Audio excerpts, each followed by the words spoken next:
for today's enlightening webinar. Today's session is being held by SBS Scholarship Bridge Society in collaboration with PES, Pakistan Entrepreneurship Society, and GWG, Grow with Gurus. Our speaker for today's webinar is Mr. Wasif Jan from Charsadda, Pakistan, currently enrolled in the Erasmus Mundus TIES Master Program, funded by the Erasmus Mundus Scholarship.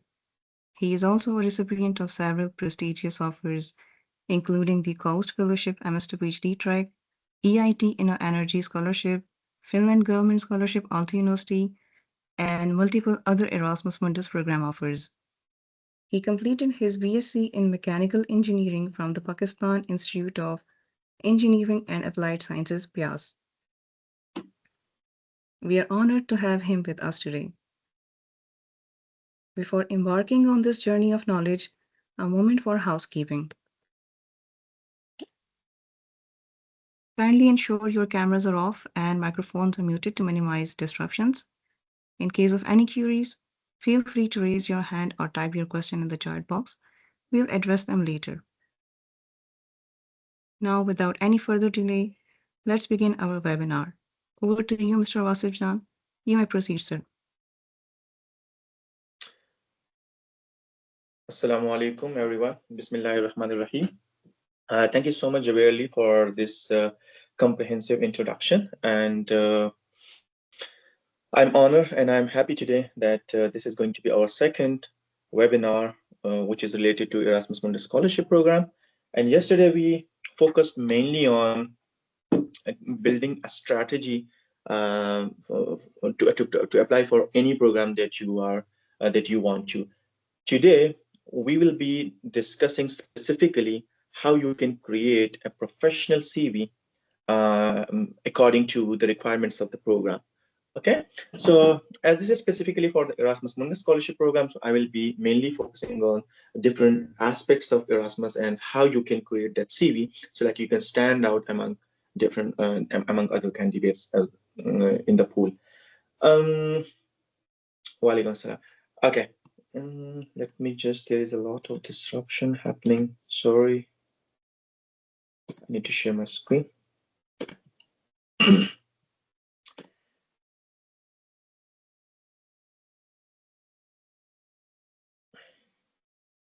Okay.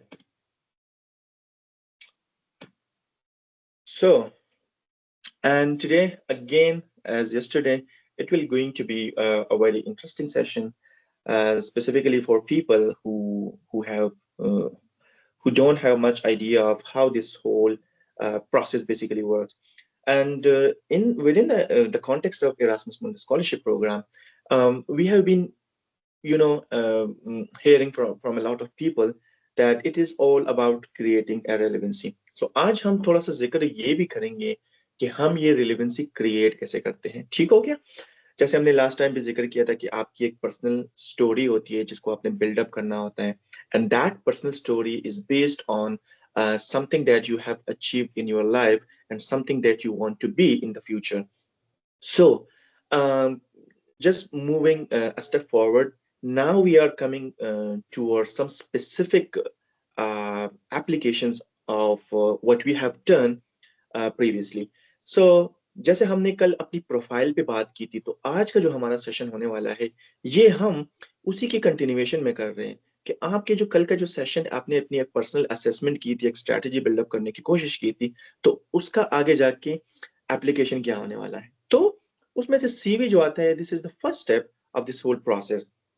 And believe me, people who come to this step with a complete strategy and a purpose in mind, the chances of selection are quite brighter. Okay, so आज का जो ये session होने वाला है, इसमें मैं ज्यादातर कोशिश करूंगा कि आपको प्रैक्टिस भी कराई जाए, आपको थोड़े से एग्जांपल्स भी दिखाए जाए कि कैसे जो है ना आप एक कंटेंट कैसे जनरेट करते हैं. और सबसे बड़ी बात ये है कि आप लोग आगे जाके जब आप वेबसाइट सर्च कर रहे होते हैं तो वहां से आप लोगों ने कौन सी ऐसी इंफॉर्मेशन एक्सट्रैक्ट करनी है जो कि आप लोगों को ये जो हम रिलेवेंसी की बार बार बात कर रहे होते, तो ये आप लोग कैसे जो है ना अपनी सीवी और मोटिवेशन लेटर और रिकमेंडेशन या बाकी जो डॉक्यूमेंट्स हैं उनके थ्रू ये आप कैसे जनरेट करते होते बेसिकली। सो ये होगी हमारा आज का ये एक ओवरव्यू है जो हम आज डिस्कशन करेंगे, ठीक है। और कुछ चीजें कल के वर्कशॉप में से कुछ चीजें मिस हो गई थी जो मैं आज आप लोग, बल्कि मिस नहीं हो गई थी लेकिन मैं उसमें तो कुछ और रिसोर्सेज ऐड करना चाह रहा हूँ ताकि आप लोगों को ज्यादा से ज्यादा फायदा पहुंचे। सो this is something a little bit introduction of the Erasmus Mundus scholarship program, and you can see that um, uh, if you are able to win this scholarship, then you will be able to study in multiple European Union countries. And most of the European countries are within the Schengen zone. So it means you need only one visa to travel to all those countries. Also, it's a joint master scholarship program. So something that you really want to know, what is this basically joint master scholarship program. So it is like it is they are using an interdisciplinary approach, and most of the time there are multiple universities who offer different courses. So like at the end of the day, you are getting one degree from multiple universities, either in different physical form, or there might be like there will be like multiple signatures from on your degree from multiple universities. सो इसके अलावा एक एक ही intake होती है। कुछ students ने फिर inbox में टेक्स्ट किया था कि इसका स्प्रिंग या जो ऑटम का जो इनटेक है वो कैसे होता है। सॉरी। तो ऐसा नहीं होता, एरास्मस में सिर्फ एक ही इनटेक होती है और वो है जो आप लोगों का आठम का इनटेक होता है। तो अगर आप अभी अप्लाई करते हैं तो उस प्रोसेस को कंप्लीट होने में तकरीबन 1 साल लगेगा। तो it's a bit lengthy process, but still you know it's quite rewarding. Okay, so before moving on to the next section, I would like you to scan this QR code and let's have some fun. This is going to be an ice-breaking event for from session for you guys. So like just to know a little bit about what you are thinking now and what are your aspirations.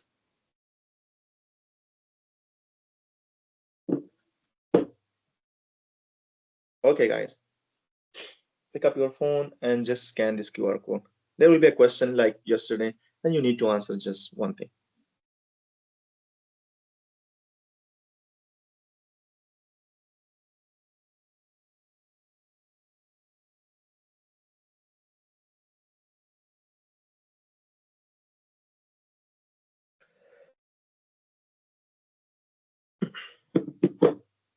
Okay, I'm seeing a lot of responses. Let me, okay, Austria, one of my favorite countries, Germany.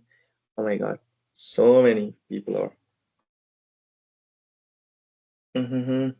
Okay, let me just do one thing. There's some problem with no, stop sharing.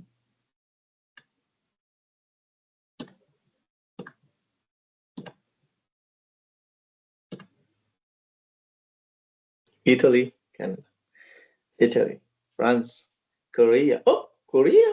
Oh my God, USA, Denmark, China, and New Zealand, New Zealand. Okay. What about other guys? There are a lot of people present today, so I'm expecting more than 50 responses. Denmark. Okay. Okay. Quite interesting.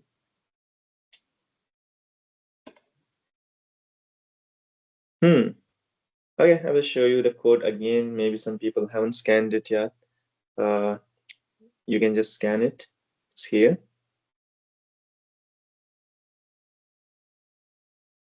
It should be easy for you guys. Okay, so यहाँ से हम ये भी देख सकते हैं कि सिर्फ और सिर्फ स्टडी की हद तक नहीं होता कि मतलब यही आपकी एक विश हो कि मैं जाके पढ़ूँ मुख्तलिफ यूनिवर्सिटीज़ में, मुख्तलिफ कंट्रीज़ में, बल्कि आपकी एक ये भी विश होती है कुछ लोगों की कि अगर मुझे एक मौका मिलता है तो मैंने इन इन जगहों को ज़रूर देखने जाना है। जैसे मैं अगर अपना बता दूँ तो मुझे पोलैंड एंड जर्मनी दो का बड़ा था। इट वाज माय विश कि मैं इन दो कंट्रीज को कम से कम जरूर ट्रैवल कर सकूं। आप लोगों के केस में भी ऐसा ही है। बहुत सारे लोग जो है ना उन्होंने पहले से ही कुछ सोच रखा होता है कि मैंने किसी न किसी स्पेसिफिक कंट्री में जरूर जाना होता है, ठीक है। और उसकी डिफरेंट रीजंस हो सकती है, आप लोगों की अपनी पर्सनल रीजन हो सकती है, कुछ भी हो सकता है। So I am receiving a lot of responses and it's quite interesting that some people are mentioning USA and China and New Zealand. So, for your information, I would like to tell you that Erasmus doesn't cover these countries. So it would be a bit, heartbreaking for you. Like they don't cover these countries, but still, if you have a chance and if your passport is a bit stronger, if you are here in Europe, you can apply for a visa and then you can just travel. Okay, thank you so much for participation in this activity. Now let's move towards our next section.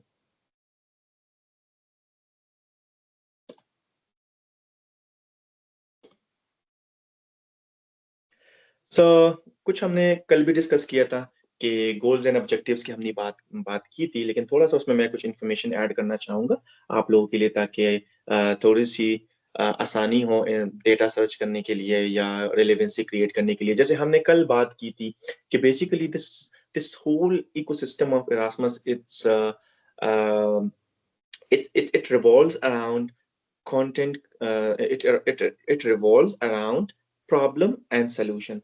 So कुछ इसमें problem होते हैं, कुछ उसका solution जो है ना part होता है, ठीक है। सो आप लोगों की भी जो स्ट्रैटेजी होती है, that should be built around the same guidelines, okay. So जैसे उनका ही मकसद, पर्पस जो है ना, वो ऐसा ही होता है कि कुछ प्रॉब्लम्स है, कुछ उनकी सोल्यूशन की तरफ वो जा रहे होते हैं, ठीक है। सो आप लोगों ने भी अपनी जो अप्रोच है वो ऐसे ही रखनी है कि आप किसी खास प्रॉब्लम को टेकल कर रहे हैं और फिर उसको सोल्यूशन को आप टेकल कर रहे हैं, ठीक है। उसमें से कुछ एग्जांपल के तौर पे मैंने कल भी बात की थी कि आप यूएन के जो एसडीजीज होते हैं ना, उनमें से मोस्टली प्रोग्राम एरास्मस के वो इनमें से किसी न किसी एक एसडीजी गोल को कवर अप कर रहे होते हैं, ठीक है। और ये फिर उसकी एक डिटेल में जाके अगर आप उसको पढ़ेंगे तो आप लोग देखेंगे किसी न किसी प्रोग्राम का जो कंटेंट होता है वो उनमें से किसी एक के साथ जरूर रिलेट कर रहा होता है, ठीक हो गया। And it's a quite big list of initiatives and objectives that UN has set for 2050. So, and also the intermediate step is 2030. So like these are the intermediate goals, and the long-term goals are for 2050. यहाँ से आप अंदाजा लगा सकते हैं कि इनमें से किसी न किसी एक के साथ जरूर मैच कर रहे होंगे, ठीक है। तो आप लोगों ने थोड़ा सा अपनी फील्ड के हवाले से फिर यहाँ पे सर्च करना है कि किस वाले एसडीजी के साथ आप लोग जिस फील्ड में अप्लाई कर रहे हैं या आप लोगों की जो बैकग्राउंड है वो कहाँ पे ज्यादा अलाइन कर रहा है, ठीक है, ताकि आपको इन्फॉर्मेशन हो और वो इन्फॉर्मेशन आप जाके डॉक्यूमेंट्स में यूज कर सकें। इसके अलावा थोड़ा सा, चूंकि ये भी मैं बताना मुनासिब समझ रहा हूँ यहाँ पे कि is because a lot of programs are based here in Europe, so most of the time there will be like problems specifically in the context of Europe.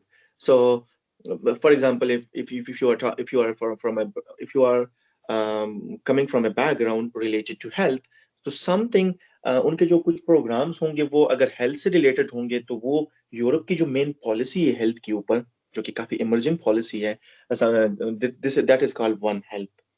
तो यहाँ पे जो आप देख रहे हैं वन हेल्थ की जो एक पॉलिसी है, ठीक है, यूरोप की, तो वो उसमें उसके साथ रिलेट कर रहे होंगे, ठीक है।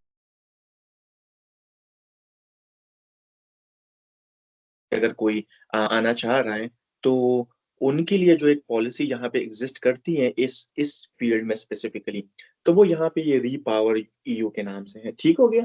इसके अलावा अगर इकोनॉमिक्स या फाइनेंस या इन बैकग्राउंड से अगर कोई आ रहा है तो उनके लिए फिर ये यूरोपियन इकोनॉमिक पॉलिसी है।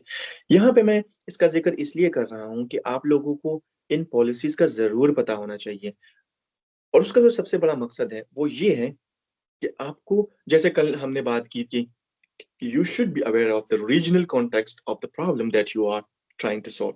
Okay? So first, अगर आपने पाकिस्तान का जिक्र कर लिया, अपनी ही कॉन्टेक्स्ट में बात कर ली, so you should know कि what is the context of what is the nature of the problem and also the context in in Europe as well. So these are the resources which you can search on Google, and you will find all these documents on the website I also mentioned yesterday. लेकिन अगर आप वैसे भी Google पे लिखे तो ये सारे के सारे डॉक्यूमेंट्स पीडीएफ फॉर्म में अपेयर हो जाएंगे, ठीक हो गया। इसके अलावा और भी बहुत सारे हैं, ये जस्ट मैंने एग्जांपल के तौर पे यहाँ पे पुट किया हुआ है, ठीक है। Okay, So now we are moving towards the program selection and the research process. So as I mentioned yesterday, research is the backbone of this whole process. It is because if you don't know about the problem or the solution or the area that you are interested in, then it would be quite difficult for you to generate any content. Okay, so for me to apply for a program, first I should have sufficient information about that program, and that is why here we can understand the significance of research. सो ये एक यहाँ पे जो आपको एक pyramid नजर आ रहा है, यहाँ पे हम देख रहे हैं इसमें कि सबसे पहले जो जैसे कल हमने किया था कि sit and analyse yourself, that is basically the personal assessment part which we covered yesterday. इसके अलावा फिर आपने प्रोग्राम्स वो देखने हैं, फर्स्ट गो में आपने करना ये है कि जो फर्स्ट ग्लिम्स में आपको नजर आ रहे हैं उस उन प्रोग्राम्स में से आपने उनको इनलिस्ट करना है. अभी हम डिटेल में नहीं जा रहे, वो मैं आगे जाके डिस्कस करूंगा, ठीक है. उसका जो बेसिक एलिजिबिलिटी क्राइटेरिया है वो आपने चेक करना है कि वो आपके साथ मतलब आप उसमें उतर रहे हैं उस क्राइटेरिया के ऊपर कि नहीं. इसका मकसद क्या है कि जैसे you have to check the IELTS requirement, इसके अलावा you have to check if they are asking for degrees or attestation or any other thing like that. Okay, so if you don't meet that criteria, my advice would be that you don't need to waste your energy to apply to those programs where you don't meet the basic criteria. क्योंकि इसमें ना straight forward पे rejection आती है. जैसे कि अगर उन्होंने कहा हुआ है कि आइल्स में हमें बैंड रिक्वायर्ड है 6.5 फॉर एग्जांपल, ठीक है, एंड इन्होंने फिर मेंशन किया हुआ है फर्दर कि the minimum score in each module should not be less than 6 for example. तो अगर किसी का किसी एक मॉड्यूल में 5.5 हो गया तो बाकी जितना मर्जी आप कोशिश कर लें, आपने अगर अच्छी से अच्छी सीवी बनाई हो, मोटिवेशन लेटर लिखा हो, लेकिन चूंकि आप बेसिक क्राइटेरिया मीट नहीं कर पा रहे, इसका मतलब फिर आपको रिजेक्शन आएगी. So you have to avoid that dilemma. Okay, and also जब ये आपको पता चलेगी तो उसके बाद आपने शुरू कर देना है डॉक्यूमेंट्स की प्रिपरेशन. ठीक है, यहाँ तक अगर कोई सवाल हो तो आप करें, otherwise now I am going towards the boring stuff for today. थोड़ा सा बोरिंग लगेगा, कंटेंट ज्यादा होगा, हो सकता है हम कुछ ज्यादा ही चीजें डिस्कस कर लें, इंफॉर्मेशन एब्जॉर्ब करने में भी हो सकता है आप लोगों को थोड़ा सा इशू हो, but I am trying my best to make it more interesting and for you to understand it as easy as possible.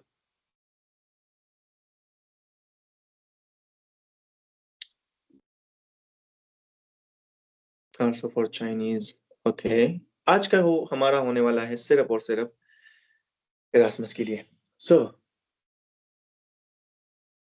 oops, sir I think यहाँ तक किसी को शायद कोई क्वेश्चन नहीं. अच्छा, ये okay, आपको है, please. Is HEC hat required और not? No, it's not required for Erasmus. It's only required for Stipendium Hungarium Scholarship and some other scholarship. I don't have any idea about others, but I'm quite sure that it's required for Stipendium Hungarium Scholarship. Okay, so उसके लिए आपको required है. नहीं, Erasmus का और HEC का कोई ताल्लुक नहीं है आपस में. Okay, तो आज अब हम डिस्कस करने वाले कि रेलेवेंसी क्या होती है. तो सबसे पहले आप ये बात याद रखिए कि किसी भी प्रोग्राम में अगर रेलेवेंसी का वो जो एलिमेंट है ना, that element if it doesn't exist, it means this is a red flag for you. Okay, so you have to ensure that your profile, your aspirations, your objectives that are well aligned with the program. Okay, so क्योंकि आप क्या कहना चाहते हैं उनको और वो क्या सुनना चाहते हैं और किस चीज में इंटरेस्टेड है, ये दोनों आपस में सेम होने चाहिए. ठीक है, अगर ऐसा नहीं है तो इसका मतलब ये है कि प्रॉब्लम होने वाला है. ठीक है, तो आप मिसाल के तौर पे अब ये भी हो सकता है कि आपका बैकग्राउंड भी एग्जिस्ट कर रहा हो. ठीक है, आपका बैकग्राउंड जो है ना वो अलाइन भी है, आपके बैकग्राउंड में बहुत ज्यादा एक हम कह सकते हैं कि एक वेल पॉलिश्ड जो है ना आपकी एक बैकग्राउंड हिस्ट्री रही है, आपके पास काफी जो है ना पब्लिकेशंस है, प्रोजेक्ट्स है, whatever you can mention of, कि जिससे आप एक जिसको आप एक अच्छी प्रोफाइल की मेट्रिक्स के तौर पे आप उनको कह सकते हैं कि हमारी प्रोफाइल में ये सारी चीजें इंक्लूडेड है. But still if your objectives, whatever you're trying to achieve in your life, your professional, academic or career goals, what we discussed yesterday, अगर वो प्रोग्राम के साथ मैच नहीं करे, जो प्रोग्राम पढ़ा रहा है आपको, ठीक है, वो अगर उसके साथ मैच नहीं कर रहे और प्रोग्राम के जो लर्निंग आउटकम्स है या उनके जो ऑब्जेक्टिव्स है वो आपके ऑब्जेक्टिव्स के साथ मैच नहीं कर रहे, तो ये फिर आपको रिजेक्ट करेंगे इरास्मस वाले। क्योंकि इरास्मस का मकसद ये होता है ना कि जिन लोगों के जो ऑब्जेक्टिव्स होते हैं ये उन्हीं के ऑब्जेक्टिव्स अचीव करने में मदद करते हैं। ठीक है, ये बेसिकली इस पूरा जो इनका एक प्रोसीजर चलता है, इनका जो एक सिस्टम है वो ऐसे ही डेवलप हुआ है। ठीक है, सो आप लोगों ने कोशिश करनी है कि बैकग्राउंड क्राइटेरिया मीट करना तो ठीक है, लेकिन फ्यूचर का जो एक एलिमेंट है ना, बहुत सारे स्टूडेंट्स इसको मिस कर लेते हैं। ठीक है, तो आप लोगों ने इसको बिल्कुल भी मिस नहीं करना, and you have to ensure that what I am trying to achieve in my life or in my short and long term future, it is well aligned with the objectives of the program. Okay, so यहाँ पे अब हम फिर बात कर रहे हैं कि जैसे कल हमने बात की, तो कल हमने ना थोड़ा सा जेनेरिक अपना पर्सनल असेसमेंट किया था, जिसमें पास्ट प्रेजेंट एंड फ्यूचर को हम देख रहे थे कि कैसे जो है ना आपके पास क्या किया, आपने क्या क्या एक्टिविटीज की हुई है पास्ट में, and what you are trying to achieve in the near and long run. So अब हम करने क्या जा रहे हैं आज का जो है, अगर जब आपने एक प्रोग्राम चूज कर लिया, जैसे कि मल्टीपल प्रोग्राम आपने चूज कर लिए, ठीक है, और में से फिर आपने ये डिसाइड कर लिया कि सबसे पहले मैं किसी खास प्रोग्राम के लिए अप्लाई कर रहा हूँ, तो सबसे पहले आपने फिर ये पर्सनल असेसमेंट जरूर करना है। लेकिन पिछले वाला थोड़ा सा हेक्टिक था, क्योंकि उसमें आप बिल्कुल ओपन एंडेड एक क्वेश्चन था कि आपके पास्ट में, प्रेजेंट में, फ्यूचर में क्या है। ठीक है, आपने वो बकेट्स बिल्कुल एम्प्टी रखी हुई थी। ये वाला जो एनालिसिस है जो प्रोग्राम स्पेसिफिक होता है, अब आपने अपने जो पर्सनल असेसमेंट किया था वहां से आपने अब देखना ये है कि ये जो बकेट्स हैं किसी खास प्रोग्राम के लिए, पास्ट, फ्यूचर, प्रेजेंट, ये कैसे बन रही हैं। ठीक हो गया, तो अब अपने आप को आपने अलाइन करने की कोशिश करनी है प्रोग्राम के साथ। तो जैसे प्रोग्राम का जो पास्ट की जो रिक्वायरमेंट है आपकी, ठीक है, वो किस बैकग्राउंड के लोग बेसिकली देख रहे हैं, किस बैकग्राउंड के लोग वो प्रेफर कर रहे हैं,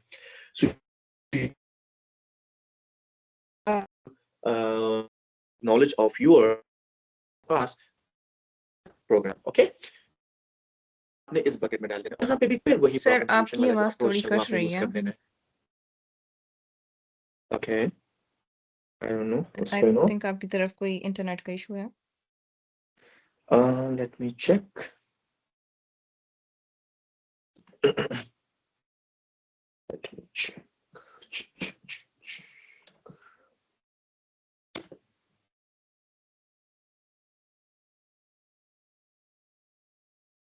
Is it fine now? Is it fine now? Is it fine? अब दो दो आवाजें आ रही हैं। नो सर, अभी भी नहीं आ रही क्लियर। What about now? अब क्लियर है, लेकिन थोड़ा सा आप हाँ, ज्यादा बोलें तो अंदाजा हो जाएगा ठीक से। अच्छा चलिए मैं स्टार्ट करता हूँ, उसके बाद फिर देखते हैं कि क्या होता है। ठीक है, ओके अगर ओके। फिर भी होती है उसमें मुझे मुझे बता दें। ठीक है, है अभी मैं भी, फिर अभी भी अभी भी है है। डिस्टर्ब हो रही जी। Okay okay okay, let me just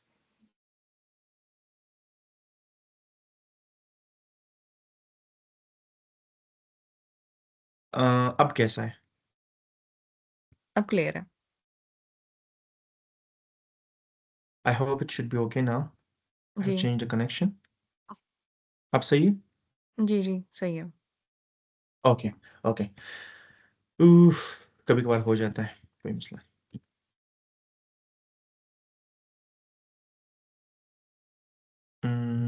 or maybe it's because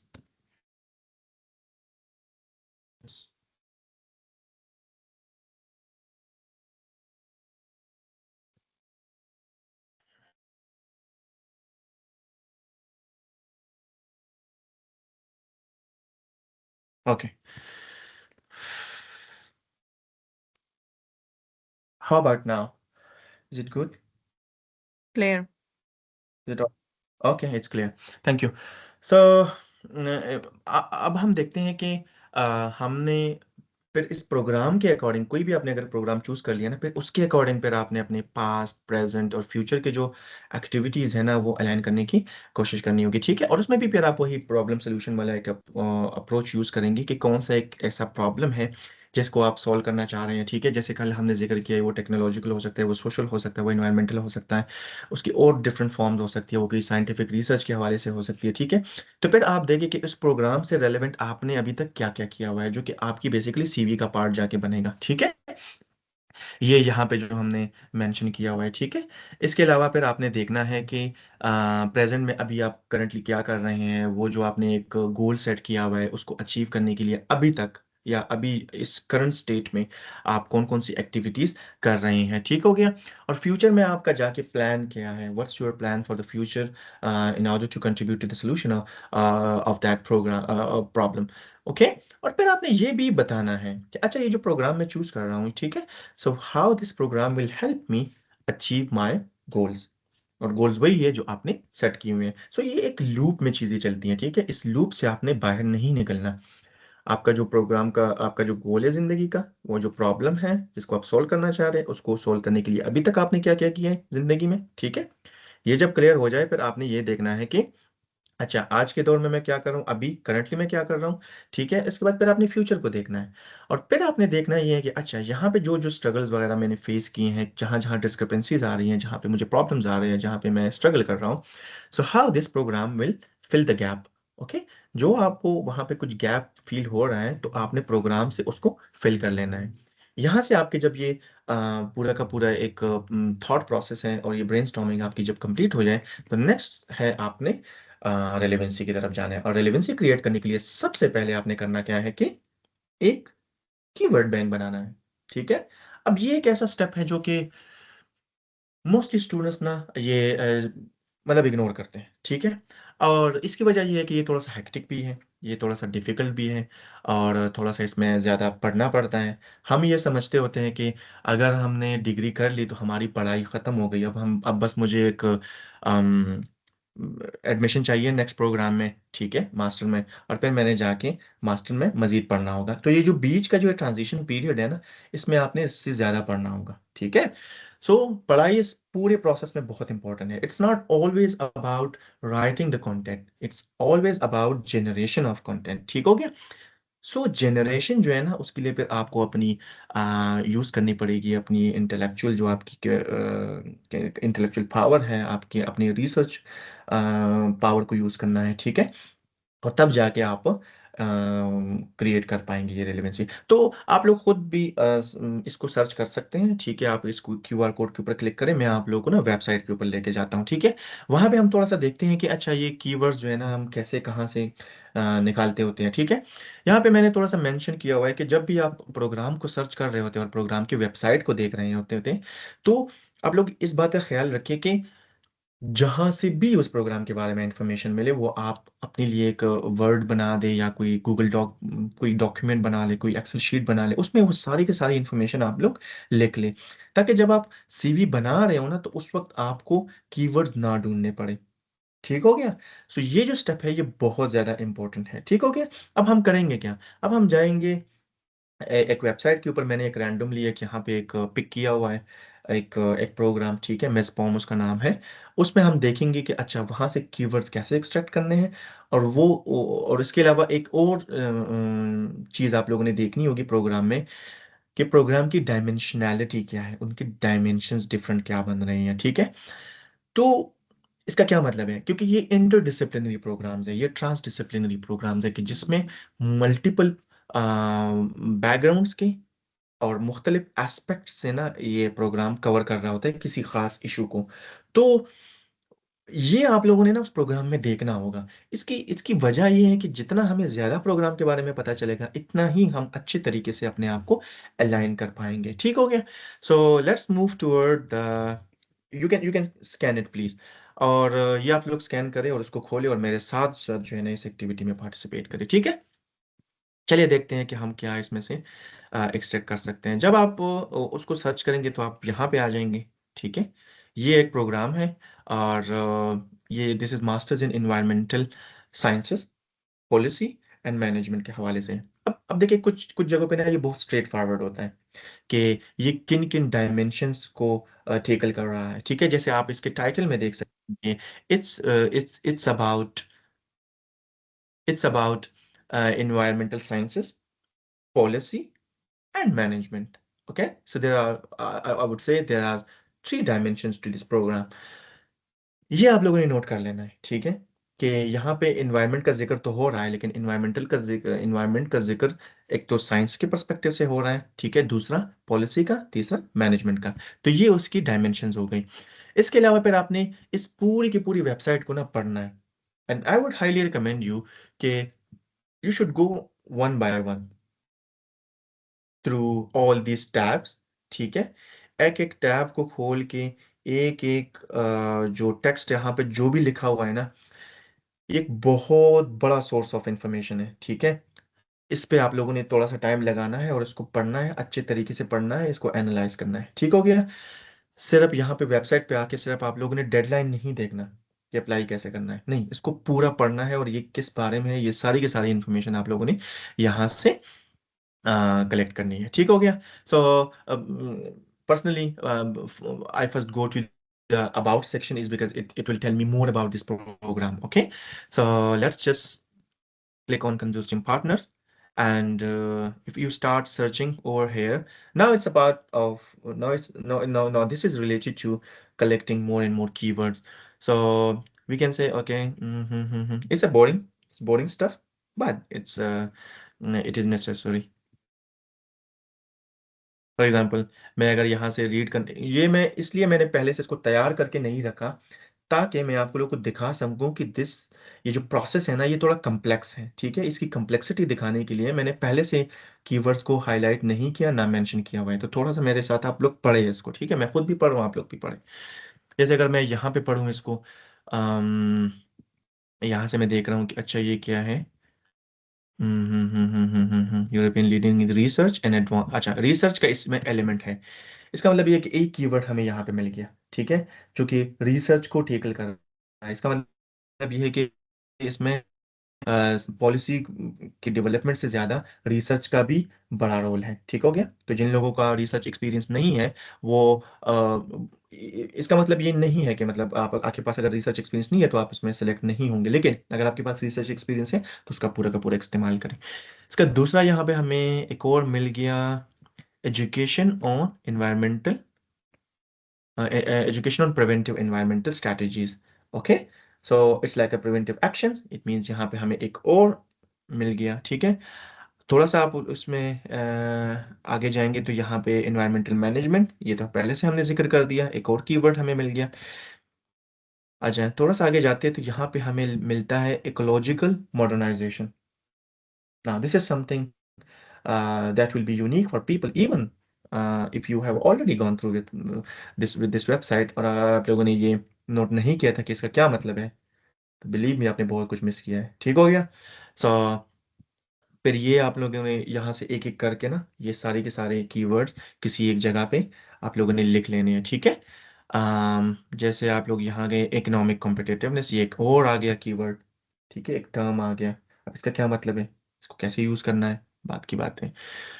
हो थोड़ा सा आगे जाते हैं, Scandinavia pollution and environmental centre. अब देखें, इसमें एक और बात भी होती है कि यहाँ पे ना कुछ इदारों का भी जिक्र होता है, कुछ ऑर्गेनाइजेशंस का भी जिक्र होता है।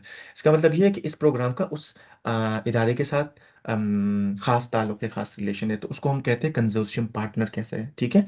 उसमें से कुछ पार्टनर्स होते हैं वो ऑफिशियल पार्टनर्स होते हैं, कुछ नॉन ऑफिशियल पार्टनर्स होते हैं। अब मुझे नहीं पता कि ये ऑफिशियल है नॉन ऑफिशियल है, but still you should have the information that if there is any third party organization that is working with this program, so somehow you need to know what is it all about। तो यहाँ पे इन्होंने जिक्र किया हुआ है environmental control, sorry, या this one, school of earth and environmental sciences. अब यहाँ पे आप लोगों ने देखना है कि थोड़ा सा आप लोगों ने इसको ऐसे न्यू लिंक पे क्लिक करके अंदर जाना है, मजीद इसको पढ़ना है कि ये किस किस हवाले से है, ठीक है, ये क्या चीज़ें यहाँ पे डिस्कस कर रहे हैं, ठीक है। सो यहाँ से आप देख सकते हैं, ठीक है, हमें मजीद जो है ना देखने को मिल रहा है, जितना ज़्यादा आप इसमें अंदर जाते हैं, देखते हैं, पढ़ते हैं, उतनी ही आप लोगों को ज़्यादा से ज़्यादा नॉलेज होगा और आप अपने आप को बेहतर तरीके से अलाइन कर पाएंगे। ठीक हो गया? इस तरह आप लोग ये सारा का सारा पढ़ेंगे तो आप लोगों को पता चल जाएगा कि अच्छा ये किन किन यूनिवर्सिटीज़ के साथ कोलेबोरेट करते हैं, किन इदारों के साथ कर रहे हैं। ठीक है? और इनका सारा का सारा जो एक सिस्टम बना हुआ है ना, उसमें कौन कौन सी चीज़ों के ऊपर बहुत ज़्यादा ये फोकस कर रहे हैं। ठीक हो गया? सो यहाँ तक अगर कोई कोई सवाल, जैसे नेचर कंजर्वेशन ये आ गया, एक और कीवर्ड आ गया।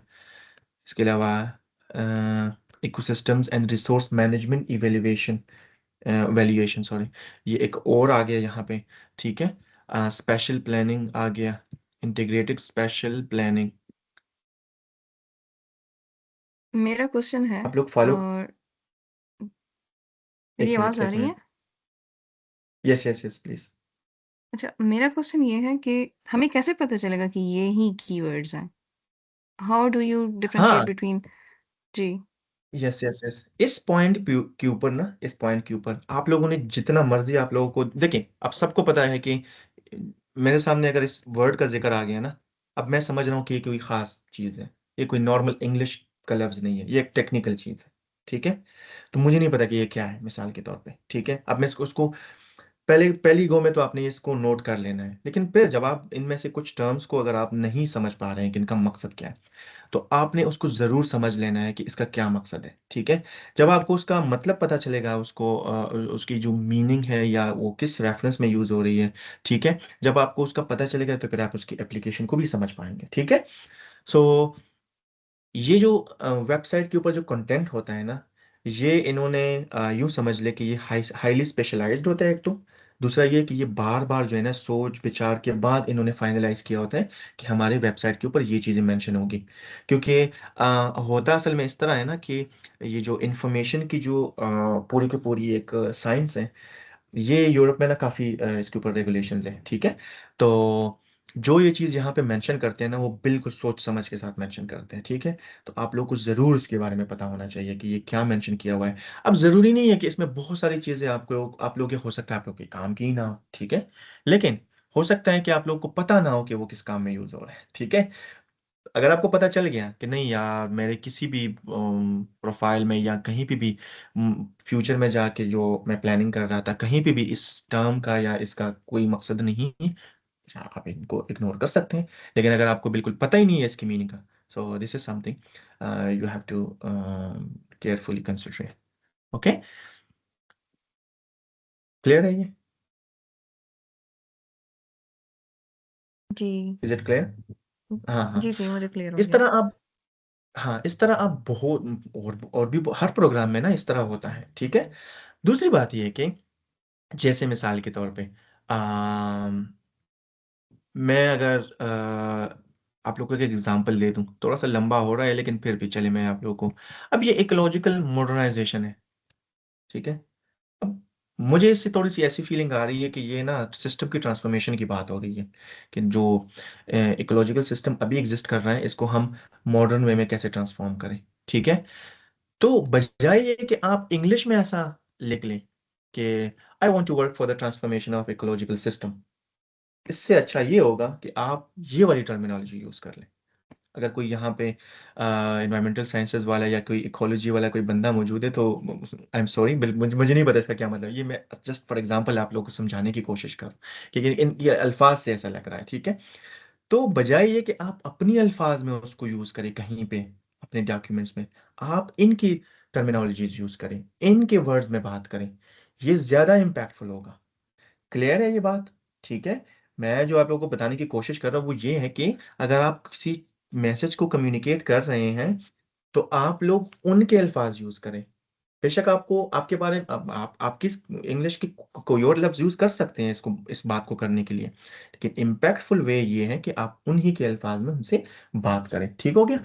इसको थोड़ा सा आप लोग मजीद पढ़ेंगे, मैं थोड़ा सा इसको यहाँ पे एक लर्निंग आउटकम की तरफ आता हूँ, क्योंकि ये पॉइंट भी मैंने आप लोगों के सामने रखा कि आप लोगों को पता होना चाहिए कि प्रोग्राम ना किन चीज़ों को टेकल कर रहा है और इसका जाके मकसद क्या होने वाला है। सो ये लर्निंग आउटकम जो और ऑब्जेक्टिव्स जो है, ये आपको हर प्रोग्राम में मिलेंगे। ठीक है? इसको आपने लाजमन पढ़ना है, जिस बंदे ने इसको बिना पढ़े मोटिवेशन लेटर लिख लिया ना, बिलीव मी, वो बहुत बड़े खतरे में है। ठीक है, अच्छा चलिए इसको थोड़ा सा देखते हैं। हाँ, बॉयज के लिए थोड़ी मोटिवेशन होती है कि थोड़ा सा आके फ्री एनवायरनमेंट मिलेगा। Sorry, okay, I wasn't expecting it by the way. Hmm, अच्छा चलिए, ये जैसे जैसे यहाँ पे इन्होंने बताया हुआ कि at the end of master this master programme a successful graduate will be able to, यहाँ पे उन्होंने पहले ये बताया हुआ कि नॉलेज और अंडरस्टैंडिंग क्या होगी उसकी। मतलब ये जस्ट ना फ्यूचर की बात कर रहे हैं कि ऐसा होगा अगर आप यहाँ पे आते हैं और अटेंड करते हैं। तो जब आपको पता होगा कि ये कौन सी चीज़ें मुझसे मुझसे एक्सपेक्ट कर रहे हैं आफ्टर ग्रेजुएशन, तब जाके आप अपने मोटिवेशन लेटर में ये चीज़ें लिख पाएंगे। यहाँ पे मैं आप लोगों को थोड़ा बहुत ये मोटिवेशन लेटर्स का भी हल्का फुल्का टच दे रहा हूँ, ठीक है, ताकि आप लोग के लिए आसानी हो। यहाँ पे वैसे कीवर्ड्स की भरमार है, मैं वैसे ही देख रहा हूँ यहाँ पे, ठीक है। जैसे ये देखें, policy and management and their relationship to each other, ठीक है। अब इसका एक खास टेक्निकल मतलब है जो लोग समझते हैं इस चीज़ को, ठीक है। इसके अलावा environmental sciences, policy management, awareness, contemporary theories and practices, इसका एक अलग मतलब होगा, ठीक है। की अनसर्टेनिटीज, ये क्या है? अब देखिए इन्होंने ना ये चीजें ना बहुत ज्यादा स्पेसिफिकली उन्होंने लिखी हुई है। तो आप लोग भी जब जिक्र कर रहे होंगे, जब आप इसको समझेंगे तो आप इसको यूज कर पाएंगे, नहीं समझेंगे तो आप इसको यूज भी नहीं कर पाएंगे। तो आप लोग पहले इसको समझना है, फिर अपने पास नोट करना है, और फिर उनको किसी न किसी तरीके से यूज करना है, ठीक है। जैसे यहाँ पे देखें, कॉम्प्लेक्सिटीज एंड डिलेमास, पता नहीं इसका क्या मतलब है, मुझे भी नहीं पता, लेकिन मेरे लिए ये जानना बहुत ज़रूरी है, ठीक है। क्योंकि मैं अगर इसको जान पाऊंगा तब ही मैं जाके इसके साथ कोई किसी न किसी तरीके से अपने आप को रिलेट कर पाऊंगा, ठीक है। ये मैंने आपको पहले भी बता दिया कि ये स्टेप थोड़ा सा कंफ्यूजिंग भी है, थोड़ा सा कॉम्प्लेक्स भी है, थोड़ा सा इसमें बोरिंग भी है ये वाला step, but believe me, it's worth it, okay.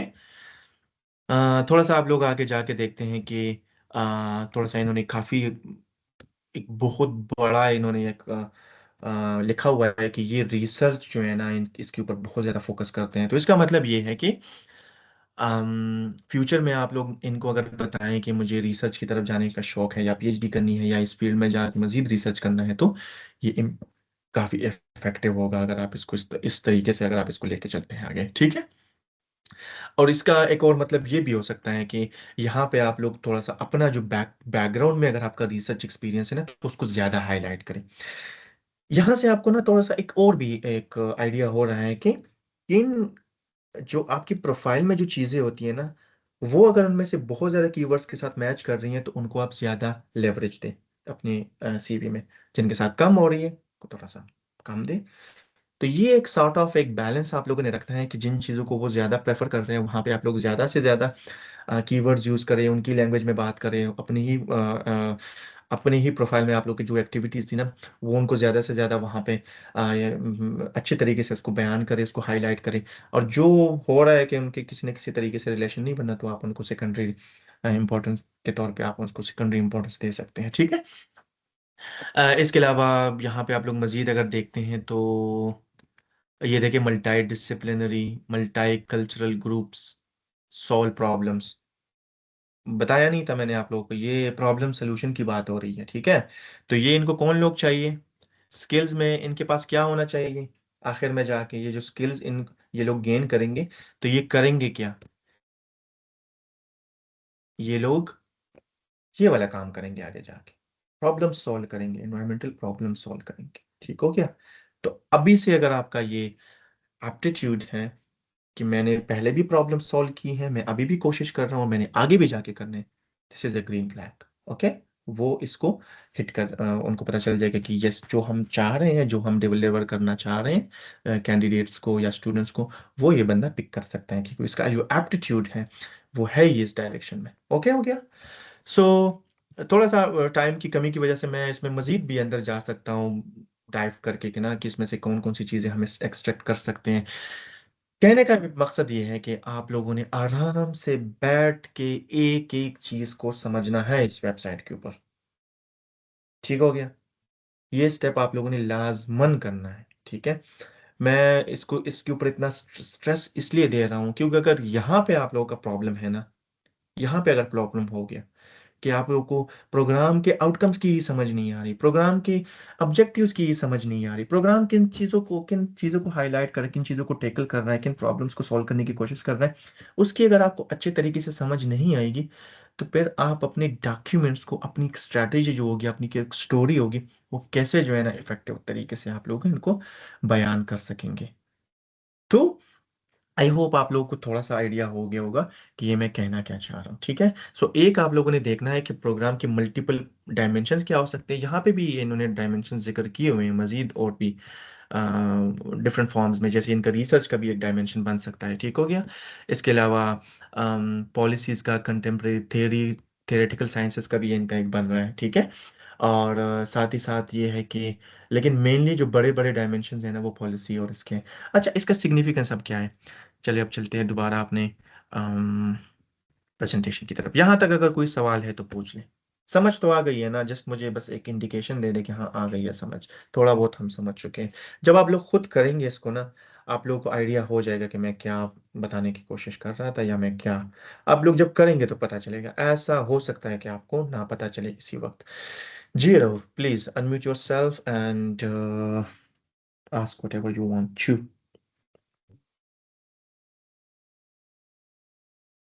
यहाँ एक क्वेश्चन आया है, मैंने नहीं सुना, आपने किसका नाम लिया अनम्यूट करने के लिए? I guess it's Rauf, Rauf, RAUF। अच्छा, उन वो कह रहे हैं कि मिस्टेक से हो गया। एक क्वेश्चन ओके यहाँ पे ओके आया है ओके कि जो जी। कीवर्ड्स हैं, क्या उसको हमने वैसे का वैसे यूज करना है जैसे यहाँ पे है, या उसके सिनोनिम्स यूज कर सकते हैं? सिनोनिम्स? ना ना, मतलब सिनोनिम कि नहीं, वही बात सिनोनिम की। नहीं। हाँ हाँ हाँ, ये तो मैंने बता दिया ना, कि सिनोनिम्स ये नहीं यूज करने, कोशिश ये करनी है कि उसको एग्जैक्ट वे में यूज किया जाए। ठीक है, एग्जैक्ट जो टर्मिनोलॉजी है ना, वो वही टर्मिनोलॉजी वैसे ही यूज की जाए। लेकिन उसके लिए जरूरी है कि आपने थोड़ा सा उसके कॉन्टेक्स्ट को समझना है कि वो किस चीज़ के हवाले से बात हो रही है। ठीक हो गया। सो जब आप इसको पढ़ेंगे, इसको समझेंगे, ठीक है, और फिर आप अपनी प्रोफाइल में देखेंगे, तो वहाँ से आप लोगों को, जब देखिए ये सारा, जब ये कंटेंट क्रिएशन का जो एक प्रोसेस होता है ना, तो जब ये आप लिख रहे होते हैं, तो ये इट्स आप लोग यूं समझ ले कि it's not hit and trial, out से। बट ये है कि ये थोड़ा सा टू एंड फ्रो मोशन में चीज़ें चलती हैं। आप लिखते हैं, फिर आप देखते हैं कि नहीं ये ठीक नहीं लग रहा, ये उसके साथ मैच नहीं कर रहा, फिर आप उसको चेंज करके फिर लिखते हैं थोड़ा सा। तो ये एक साइकिल में चीज़ें चलती हैं आप लोग। और इसमें एक इम्पोर्टेंट बात ये भी है कि जहाँ से आप गाइडेंस ले रहे हैं, या अगर किसी का आपका कोई मेंटोर है ना, तो वो आपको भी इसी तरीके से वो गाइड कर रहा होगा कि नहीं, आपने ये कीवर्ड यूज़ किया हुआ है, इसका मतलब यहाँ पे ठीक नहीं है, आप इसको थोड़ा सा चेंज कर लें। ठीक हो गया। सो आप लोगों ने कोशिश करनी है कि उसको एग्जैक्ट सेम मीनिंग में ही और सेम कंटेक्स्ट में सेम ही उसमें यूज़ कर ले। ठीक है, अल्फाज भी वही यूज़ कर ले, वो ना यूज़ करें, सिनोनिम्स ना यूज़ अच्छा, मोहम्मद करें। Yes please. मोहम्मद आकिब जावेद का क्वेश्चन है कि is there any programme in Erasmus related to computer science और software engineering graduates?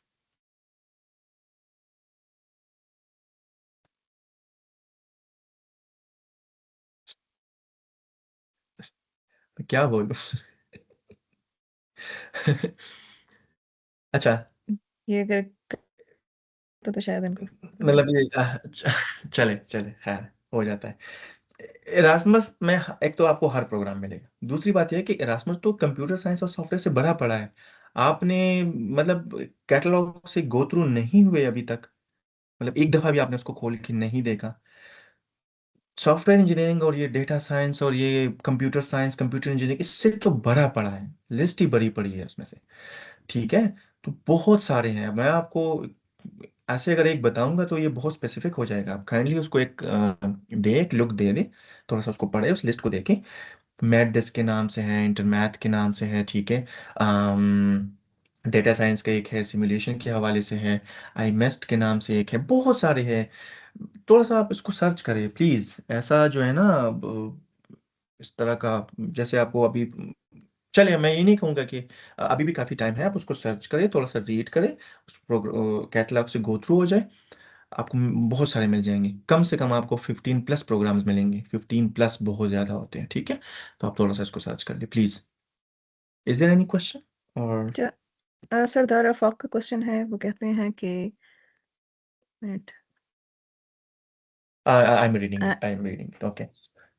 Okay While developing a CV, if the program is looking for fresh graduate, still at least how many years of experience would be a best one to have a competitive profile? Okay. Erasmus की जो एक बात है वो work experience जो है ना उसमें मैंडेटरी नहीं है, ये बात हो गई, ठीक है। दूसरी बात यह है कि अगर आपके पास वर्क एक्सपीरियंस है या आपके पास कोई इवन एक और मास्टर डिग्री भी है, तब भी जो है ना एरास्मस को उस तरह कोई खास फर्क नहीं पड़ता। कल जैसे हमने बात की थी कि it is independent of the fact कि आपने क्या क्या किया हुआ है। इंपॉर्टेंट पॉइंट ये है कि आपने जो कुछ किया हुआ है वो प्रोग्राम को कैसे हेल्प आउट करेगा और वहां पे कैसे रेलेवेंट है, ठीक है। अगर आपका एक्सपीरियंस है मिसाल के तौर पे वर्क एक्सपीरियंस है और वो प्रोग्राम के किसी भी एक मॉड्यूल के साथ या उसके किसी भी ऑब्जेक्टिव के साथ या उसके बैकग्राउंड प्रोफाइल में कहीं पे भी उसके साथ रिलेट नहीं करता, तो उस वर्क एक्सपीरियंस का कोई मतलब नहीं है। और उसकी एक जिंदा मिसाल मैं हूँ, ठीक है। मेरा जो वर्क एक्सपीरियंस था 3 साल का वर्क एक्सपीरियंस, वो मैं दो काम कर रहा था, दो जॉब्स कर रहा था, ठीक है। एक मेरी जो अपनी परमानेंट जॉब थी, एक उसके साथ मैं एक साइड वाइज एक काम कर रहा था। तो एक मेरी जॉब थी गवर्नमेंट में, ठीक है। और दूसरी मेरी थी, मैं एक सोलर एनर्जी में इंडस्ट्री में काम कर रहा था, सोलर कंपनी में। अब अब इन दो में ना जिस प्रोग्राम में मैं अभी बैठा हूँ या जिन प्रोग्राम्स में मैं अप्लाई ज़्यादातर कर रहा था, ठीक है, रिन्यूएबल एनर्जी और इनमें, अब वहां पे मेरा सिर्फ और सिर्फ एक एक्सपीरियंस मैच कर रहा था, जो मेरी सेकेंडरी जो जॉब थी वो मैच कर। लेकिन जो मेरी जो प्राइमरी जॉब थी ना, उसका कहीं जिक्र ही नहीं आया किसी सीवी में, ना किसी मोटिवेशन लेटर में। सो कहने का मेरा मतलब ये है कि आप लोगों ने ये नहीं देखना कि मेरे पास कितना मटेरियल है, कितना एक्सपीरियंस है या कितनी पब्लिकेशन है। वो मैटर तब करेगा जब वो रेलेवेंट हो जाए, ठीक हो गया। बस यही एक है। अब आप इसको ये ना देखें, वो फ्रेश ग्रेजुएट्स को देखते हैं, उन्होंने इरास्मस के किसी प्रोग्राम में ये नहीं लिखा कि हमें ना फ्रेश ग्रेजुएट चाहिए। आई गेस एक और इट्स क्वेश्चन है क्लियर। जीपीए के बारे में कि अगर 3 से जीपीए कम हो तो उसका क्या क्राइटेरिया है, वो एलिजिबल है या नहीं इरास्मस के लिए। हाँ, अब यहाँ पे मैं अब लोगों को किताबी बातों से हट के थोड़ा सा ना प्रैक्टिकल एक्सपीरियंस, अपना जो मेरा एक्सपीरियंस है वो बताता हूँ। लेस देन 3 जीपीए वाले, ठीक है, इनमें से एक स्टूडेंट को मैं जानता हूँ, प्रयास की है वो, and I guess she has no work experience, ठीक है, बिल्कुल फ्रेश ग्रेजुएट थी वो, and she is a fully funded Erasmus Mundus scholarship holder. Okay, तो ये भी हो सकता है। दूसरा एक और लड़का है जिसको मैं जानता हूँ, I guess he is in Italy, और उसका जीपीए था 2.78, लेकिन उसने सेकंड अटेम्प्ट में जो है ना वो क्लियर किया था, ठीक है। अब यहां से मैं खुद जो देख रहा हूं कि it's not impossible. Okay, it is possible कि आपका जीपीए कम भी हो और फिर भी आपको मिल जाए। अब हम करते हैं मेजॉरिटी की बात करते हैं कि जैसे मोस्टली लोग कैसे सेलेक्ट होते हैं। इस तरह है ना कि मोस्टली लोग हाई जीपीए वाले सेलेक्ट होते हैं। हाई जीपीए का मतलब मेरे हरगिज ये नहीं है कि 3.8 या 9 वाले, मेरा मतलब है 3.2 3.5 से या 3+ वाले जो होते हैं। ये जो 2 का फिगर आ जाता है तो ये वैसे ही थोड़ा सा नेगेटिव उसमें आ जाते हैं, कंसिडर किया जाता है कि ये कम मार्क्स वाले स्टूडेंट्स है, ठीक है। हाँ, एक मेरा टिप होगा, उसको आप प्रो टिप भी कंसिडर कर सकते हैं। फिर आप उन प्रोग्राम्स में अप्लाई करें ना कि जहां पे उन्होंने वेटेज का सिरे से जिक्र ही नहीं किया, ठीक है। एक इन्होंने ना क्राइटेरिया सेट किया होता है कि जैसे एकेडमिक से 40% है या 30% है उसका, या 20% है। अगर इसका जिक्र नहीं है कहीं पे ना, तो फिर आप उन प्रोग्राम्स में अप्लाई करें। और ऐसे हैं, जैसे मैं जिस जिस प्रोग्राम में मैं खुद हूँ, इसमें उन्होंने नहीं बताया था। तो इसमें एक रेंज ऑफ प्रोफाइल्स आपको मिलेंगी जो स्टूडेंट सेलेक्ट हुए हैं। कुछ उसमें से 3 वाले हैं, कुछ उसमें से 3.9 वाले भी हैं, कुछ इसमें 3.5 वाले भी हैं, डिपेंड करता है, ठीक है। तो अगर कहीं पे जिक्र हुआ पड़ा है कि एकेडमिक्स के हमने 50% मार्क्स रखे हैं या 40%, तो आप फिर अंदाजा लगा सकते हैं कि वहां पे ना चांसेस कम होते हैं, ठीक है। तो आप अपनी एनर्जी वहां पे लगाएं जहां पे आपको पहले से पता हो कि यार यहाँ पे मेरी ना चांसेस ज्यादा है। Is it clear?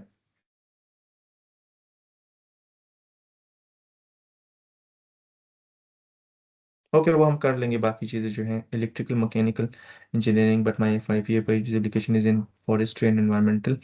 Can I apply for programme related to environmental sciences or forestry? Yes, of course आप कर सकते हैं, ठीक है। अगर अगर आप फील्ड, इसका मतलब ये है कि आप फील्ड को स्विच करना चाह रहे हैं, चेंज करना चाह रहे हैं, तो यस आप कर सकते हैं, कोई मसला नहीं है। अभी मैं थोड़ा सा क्वेश्चंस को यहाँ पे जवेरिया, आप उसको थोड़ा सा मार्क कर ले कि जहाँ तक हमने क्वेश्चंस क्लियर कर लिए और बाकी हमने सेशन के बाद इंशाल्लाह टेकल करने हैं, ठीक है? तो ठीक है। थोड़ा सा उसको बस माइंड। अभी मैं आता हूँ कि हम रियली जो है ना इसका अब सीवी बनाएंगे कैसे, कि ये जो है ना एक प्रिलिमिनरी वर्क था, कि सीवी बनाने से पहले आपने ये सारे के सारे स्टेप्स कंप्लीट करने हैं, ठीक है? अगर आप वाकई चाहते हैं कि मैं सिलेक्ट हो जाऊँ, ठीक है, जितना ये कॉम्पिटेटिव होता जा रहे हैं ना, तो इतना ही आपने अपने आप को पुश करना होगा, ठीक है? सो सेक्शंस की थोड़ी सी बात करते हैं कि सेक्शंस में आप लोगों को क्या क्या इंक्लूड होने चाहिए। सबसे पहले इसमें तीन चीज़ें बहुत ज़्यादा इंपॉर्टेंट हैं, वो हर सीवी में, हर प्रोग्राम में आप लोगों ने लाजमन उनको मेंशन करना है, ठीक है? वो है वर्क एक्सपीरियंस, एजुकेशन, प्रोजेक्ट्स, और फिर मिसलेनियस वाला पार्ट आ गया, ठीक है? उसमें क्या क्या होगा वो सारे के सारे एक मैं वन बाय वन आप लोगों को बताऊंगा। सबसे पहले यहाँ पे शुरुआत करते हैं इंट्रो से, ठीक है? अच्छा हाँ, सीवी बनानी कहाँ पे है? मोस्टली सीवी जो है ना आप लोगों ने यूरोपास पे ही बनानी होगी, अनलेस एंड अनटिल उन्होंने आपको अगर कोई स्पेसिफिक फॉर्मेट दिया हुआ है, तो फिर तो चलिए ठीक है, आप उनके फॉर्मेट को यूज कर सकते हैं। Otherwise if there is no format, if they haven't specified anything about the format, Europass, okay, आप यूरोपास को यूज कर ले, विदाउट एनी प्रॉब्लम आप उसको यूज कर सकते हैं, कहीं पे भी कोई मसला नहीं आएगा इंशाल्लाह। सो शुरुआत करते हैं कि सबसे पहले कि आम, आपका बायो जो है ना वो कैसे दिखना चाहिए, ठीक है? उसमें बहुत ज़्यादा इन्फॉर्मेशन देने की ज़रूरत नहीं है, क्योंकि ये सारी की सारी चीज़ें वो आप लोग से वैसे भी मांग लेते हैं, ठीक है? लेकिन मोस्ट जो इंपॉर्टेंट चीज़ें हैं वो इसमें ज़रूर होनी चाहिए, जैसे कि आपका नाम उसमें मेंशन होना चाहिए, clear, first name, second name, third name या मिडिल नेम जो भी है, क्लियरली वो मेंशन होना चाहिए, इसमें गलती की कोई गुंजाइश नहीं है, ठीक हो गया?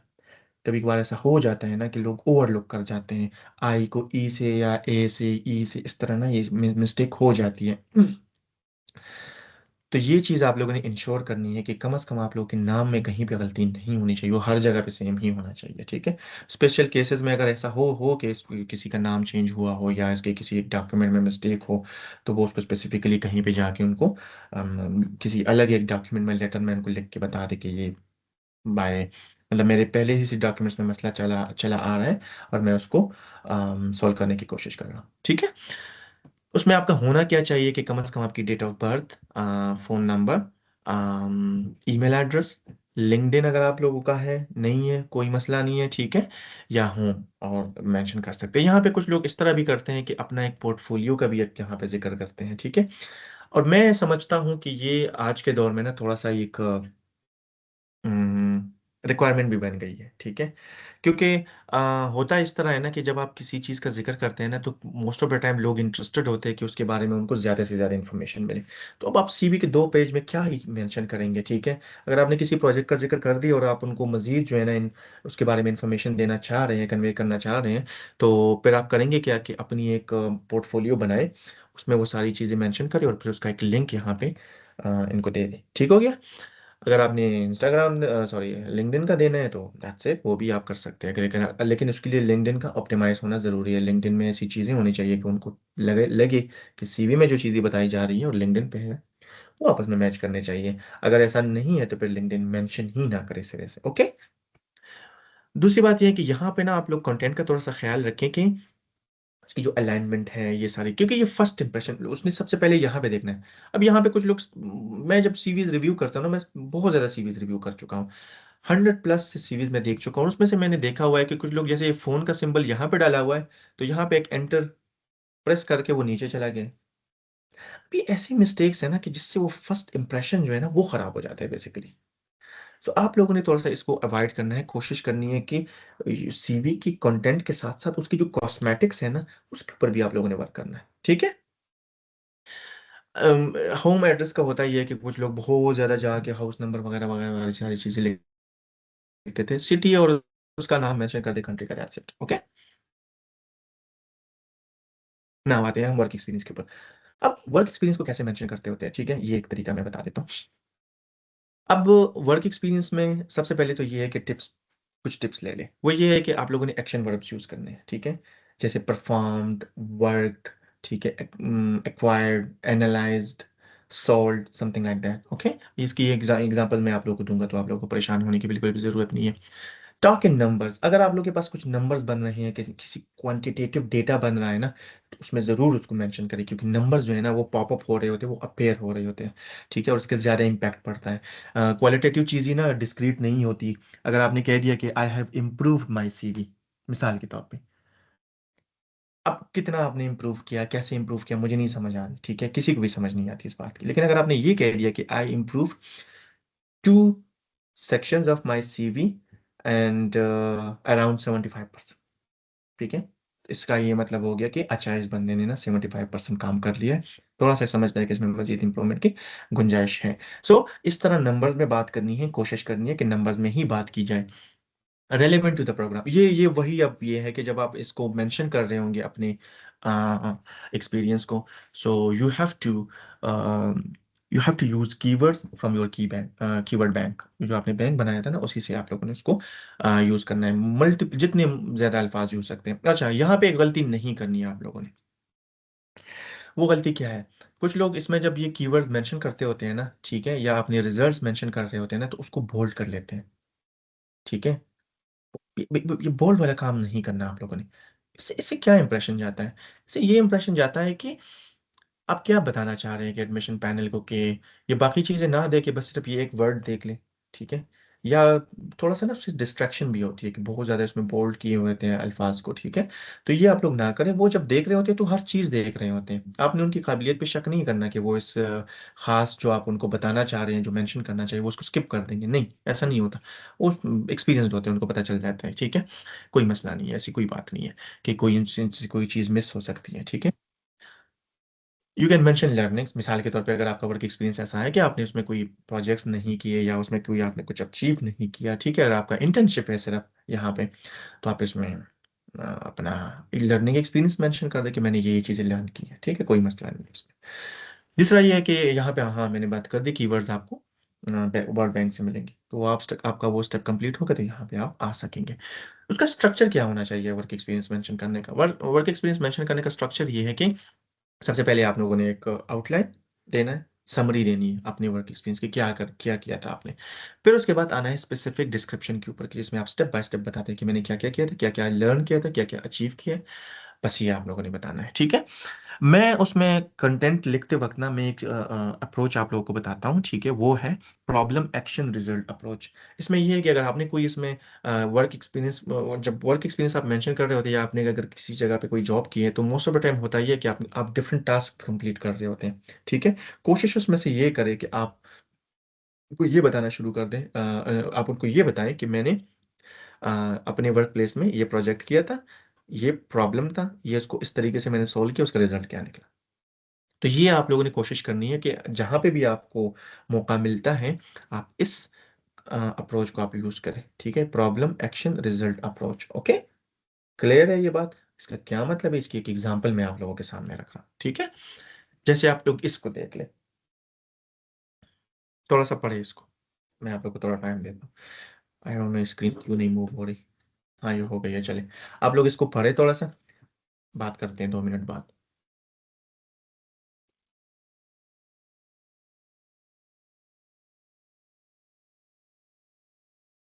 जिनको इंजीनियरिंग की समझ नहीं आती, यहाँ पे इंजीनियरिंग बताने का समझाने का मकसद नहीं है। इतनी तो समझ आ रही है कि इंग्लिश में कुछ लिखा हुआ है, कुछ चीज़ें इंग्लिश से हट के टेक्निकल अल्फाज हैं, कुछ चीज़ें हट के जो है ना, वो कुछ प्रोसेसेस का जिक्र हो रहा है, कुछ अचीवमेंट का जिक्र हो रहा है, कुछ इस तरह की बातें हो रही है, कुछ नंबर्स का जिक्र हो रहा है। थोड़ा सा आप लोग देखिए इसको, और फिर बात करते हैं।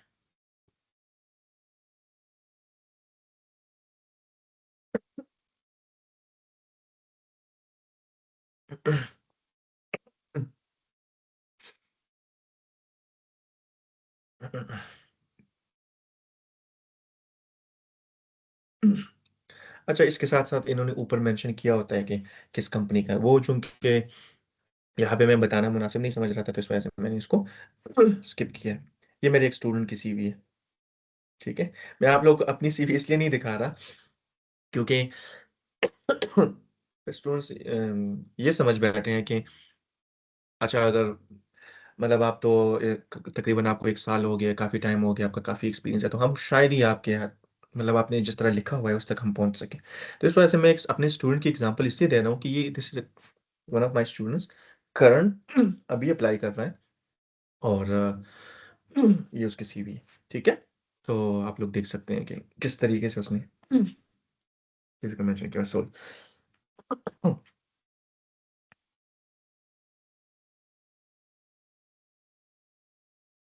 अगर पढ़ लिया हो तो जस्ट एक थंब अप कर दे ताकि मैं शुरू करूँ, इसको थोड़ा सा एक्सप्लेन करूँ।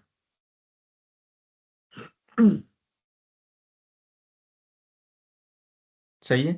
तो जो भी है, बस आप लेकिन सिर्फ जस्ट उसको पढ़ लेना है। देखिए, एक तो सबसे पहली बात ये नजर आ रही है यहाँ से, वैसे फर्स्ट ग्लिम्स में अगर बंदा देखे इसको, मुझे भी नहीं समझ आ रहा है कि इसका कंटेंट का क्या मतलब है, क्योंकि मैं इस फील्ड से नहीं हूँ।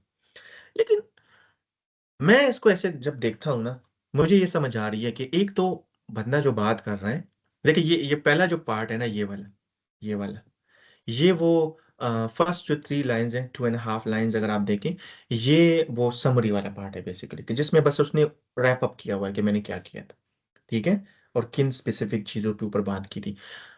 अब इसने यहाँ पे ना कुछ खास कीवर्ड्स यूज किए हुए हैं। अब आप लोग देख रहे थे ना कि वो कीवर्ड्स कहाँ से, जैसे modelling, optimisation, sustainable system design.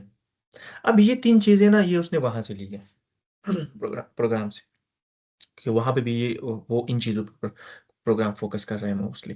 तो इसने यहाँ पे इन चीजों को मेंशन कर दिया। इसका मतलब ये है कि अब देखिए ये रिलेवेंसी कैसे बन रही है, आहिस्ता आहिस्ता बननी शुरू हो गई है, ठीक है। अब देखिए यहाँ पे चूंकि वो प्रोग्राम जो है ना मल्टी डिसिप्लिनरी है, इंटरडिसिप्लिनरी है, अब यहाँ पे इसने क्या जो है ना एक ट्रिक यूज किया है।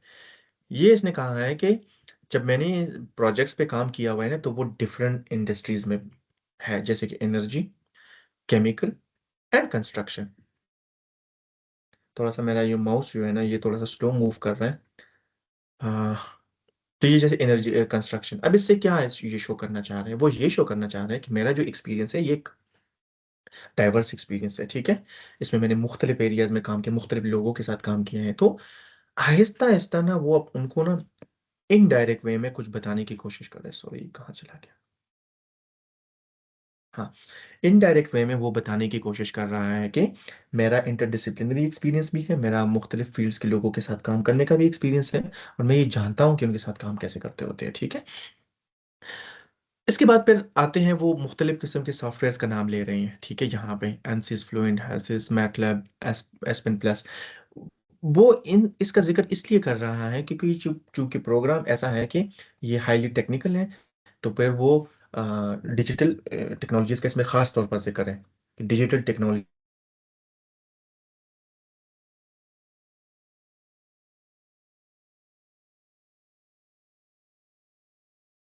Sir, you're not audible.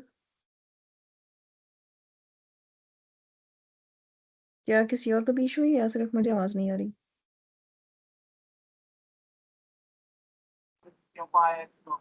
Sir का माइक म्यूट है। Okay.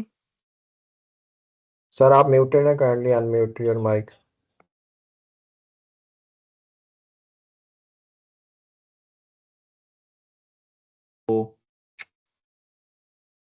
I am so sorry. ये कब से मैं म्यूट था, थोड़ा सा बता दे। 1 मिनट से तकरीबन, ज्यादा नहीं। अच्छा, ये खुद खुद ब खुद हुआ होगा, ठीक है। मतलब ये है कि आप लोगों ने ये तो सुना था ना कि मैं इसकी बात कर रहा था। जी जी। अच्छा, चलिए, सही है। मैं असल में मिस नहीं करना चाह रहा क्योंकि ये इंपॉर्टेंट स्टेप है। तो थैंक यू सो मच नूरी, तो thank you so much. Sorry, मुझे नहीं पता नहीं कैसे जो है ना ये म्यूट हो गया था। हम्म, मैं वापस जाता हूँ।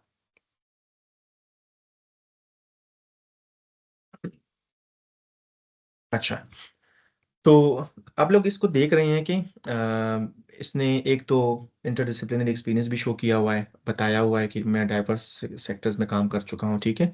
वो जो उसके डायमेंशंस थे ना, इस प्रोग्राम के मल्टीपल डायमेंशंस थे, ये डायमेंशनैलिटी है कि ये प्रोग्राम एनर्जी से, प्रोसेस से, और मुख्तलिफ केमिकल्स को, इंडस्ट्रीज को ना वो टारगेट टारगेट कर रहा होता है। तो यहाँ पे ये भी उसी तरीके से बात कर रहा है, ठीक है, कि मेरा भी उसी एनर्जी में, केमिकल में और इन मुख्तलिफ क्लाइंट्स के साथ काम किया हुआ है। अब देखिए, बजाय ये कि वो इसको स्पेसिफिकली मेंशन कर देता, उसने एक ट्रिक यूज किया हुआ है। मतलब मैं मैंने इसको जाहिर बात है हेल्प किया हुआ है, ठीक है, लेकिन कुछ स्टूडेंट की अपनी भी क्रिएटिविटी है and I am really impressed के आई हैव सच स्टूडेंट्स की देखिए इन्होंने इसको ऐसे तरीके से मेंशन किया है सिमुलेशन प्रोजेक्ट्स फॉर क्लाइंट्स, ठीक है। अब अब ये लफ्ज यूज करके ना बस इससे अंदाजा हो ही गया कि अच्छा इस बंदे का ना एक्सपीरियंस है, बजाय बजाय ये कि ये बताने की और मैंने इस इंडस्ट्री में भी काम किया, इस इंडस्ट्री में भी काम किया, इस इंडस्ट्री में भी काम किया। यहाँ से एक और चीज भी साफ क्लियर हो गई, जब इसने क्लाइंट्स का लफ्ज यूज किया हुआ है ना, इसका मतलब ये है कि क्लाइंट्स की किसी प्रॉब्लम को इस बंदे ने सॉल्व किया है।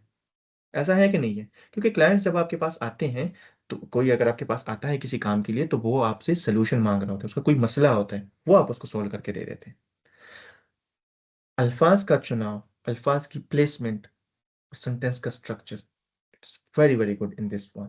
That's why I specifically ask him कि मैं उसकी सीवी को ना यहाँ पे यूज कर लूँ। तो ये आप लोगों के लिए भी मोटिवेशन है, ठीक है। मैं ही नहीं कह रहा हूँ कि आप लोग नहीं कर सकते, आप लोग कर सकते हैं, लेकिन जिनको अगर आइडिया नहीं है कि कैसे होता है ना, तो थोड़ा सा आप लोग इस तरीके से सोच सकते हैं, ठीक है। फिर यहाँ पे जैसे डिजिटल टेक्नोलॉजीज की बात, उस प्रोग्राम में एक डायमेंशन है, डिजिटल टेक्नोलॉजीज का इल्म होना जरूरी है, स्टूडेंट को नॉलेज होना जरूरी है। तो यहाँ पे इसने इनडायरेक्ट वे में उसका जिक्र कर दिया कि जब मैं ये और ये इसकी कीवर्ड्स है, मॉडलिंग, ऑप्टिमाइजेशन, सस्टेनेबल, ये उसका पूरा का पूरा क्रक्स है, क्रक्स ऑफ द प्रोग्राम है। तो उसने ये कह दिया कि अच्छा मैंने modelling, optimisation, sustainable system design किया हुआ है इन क्लाइंट्स के लिए, इन सॉफ्टवेयर को यूज करके इसी वर्क एक्सपीरियंस में, ठीक है।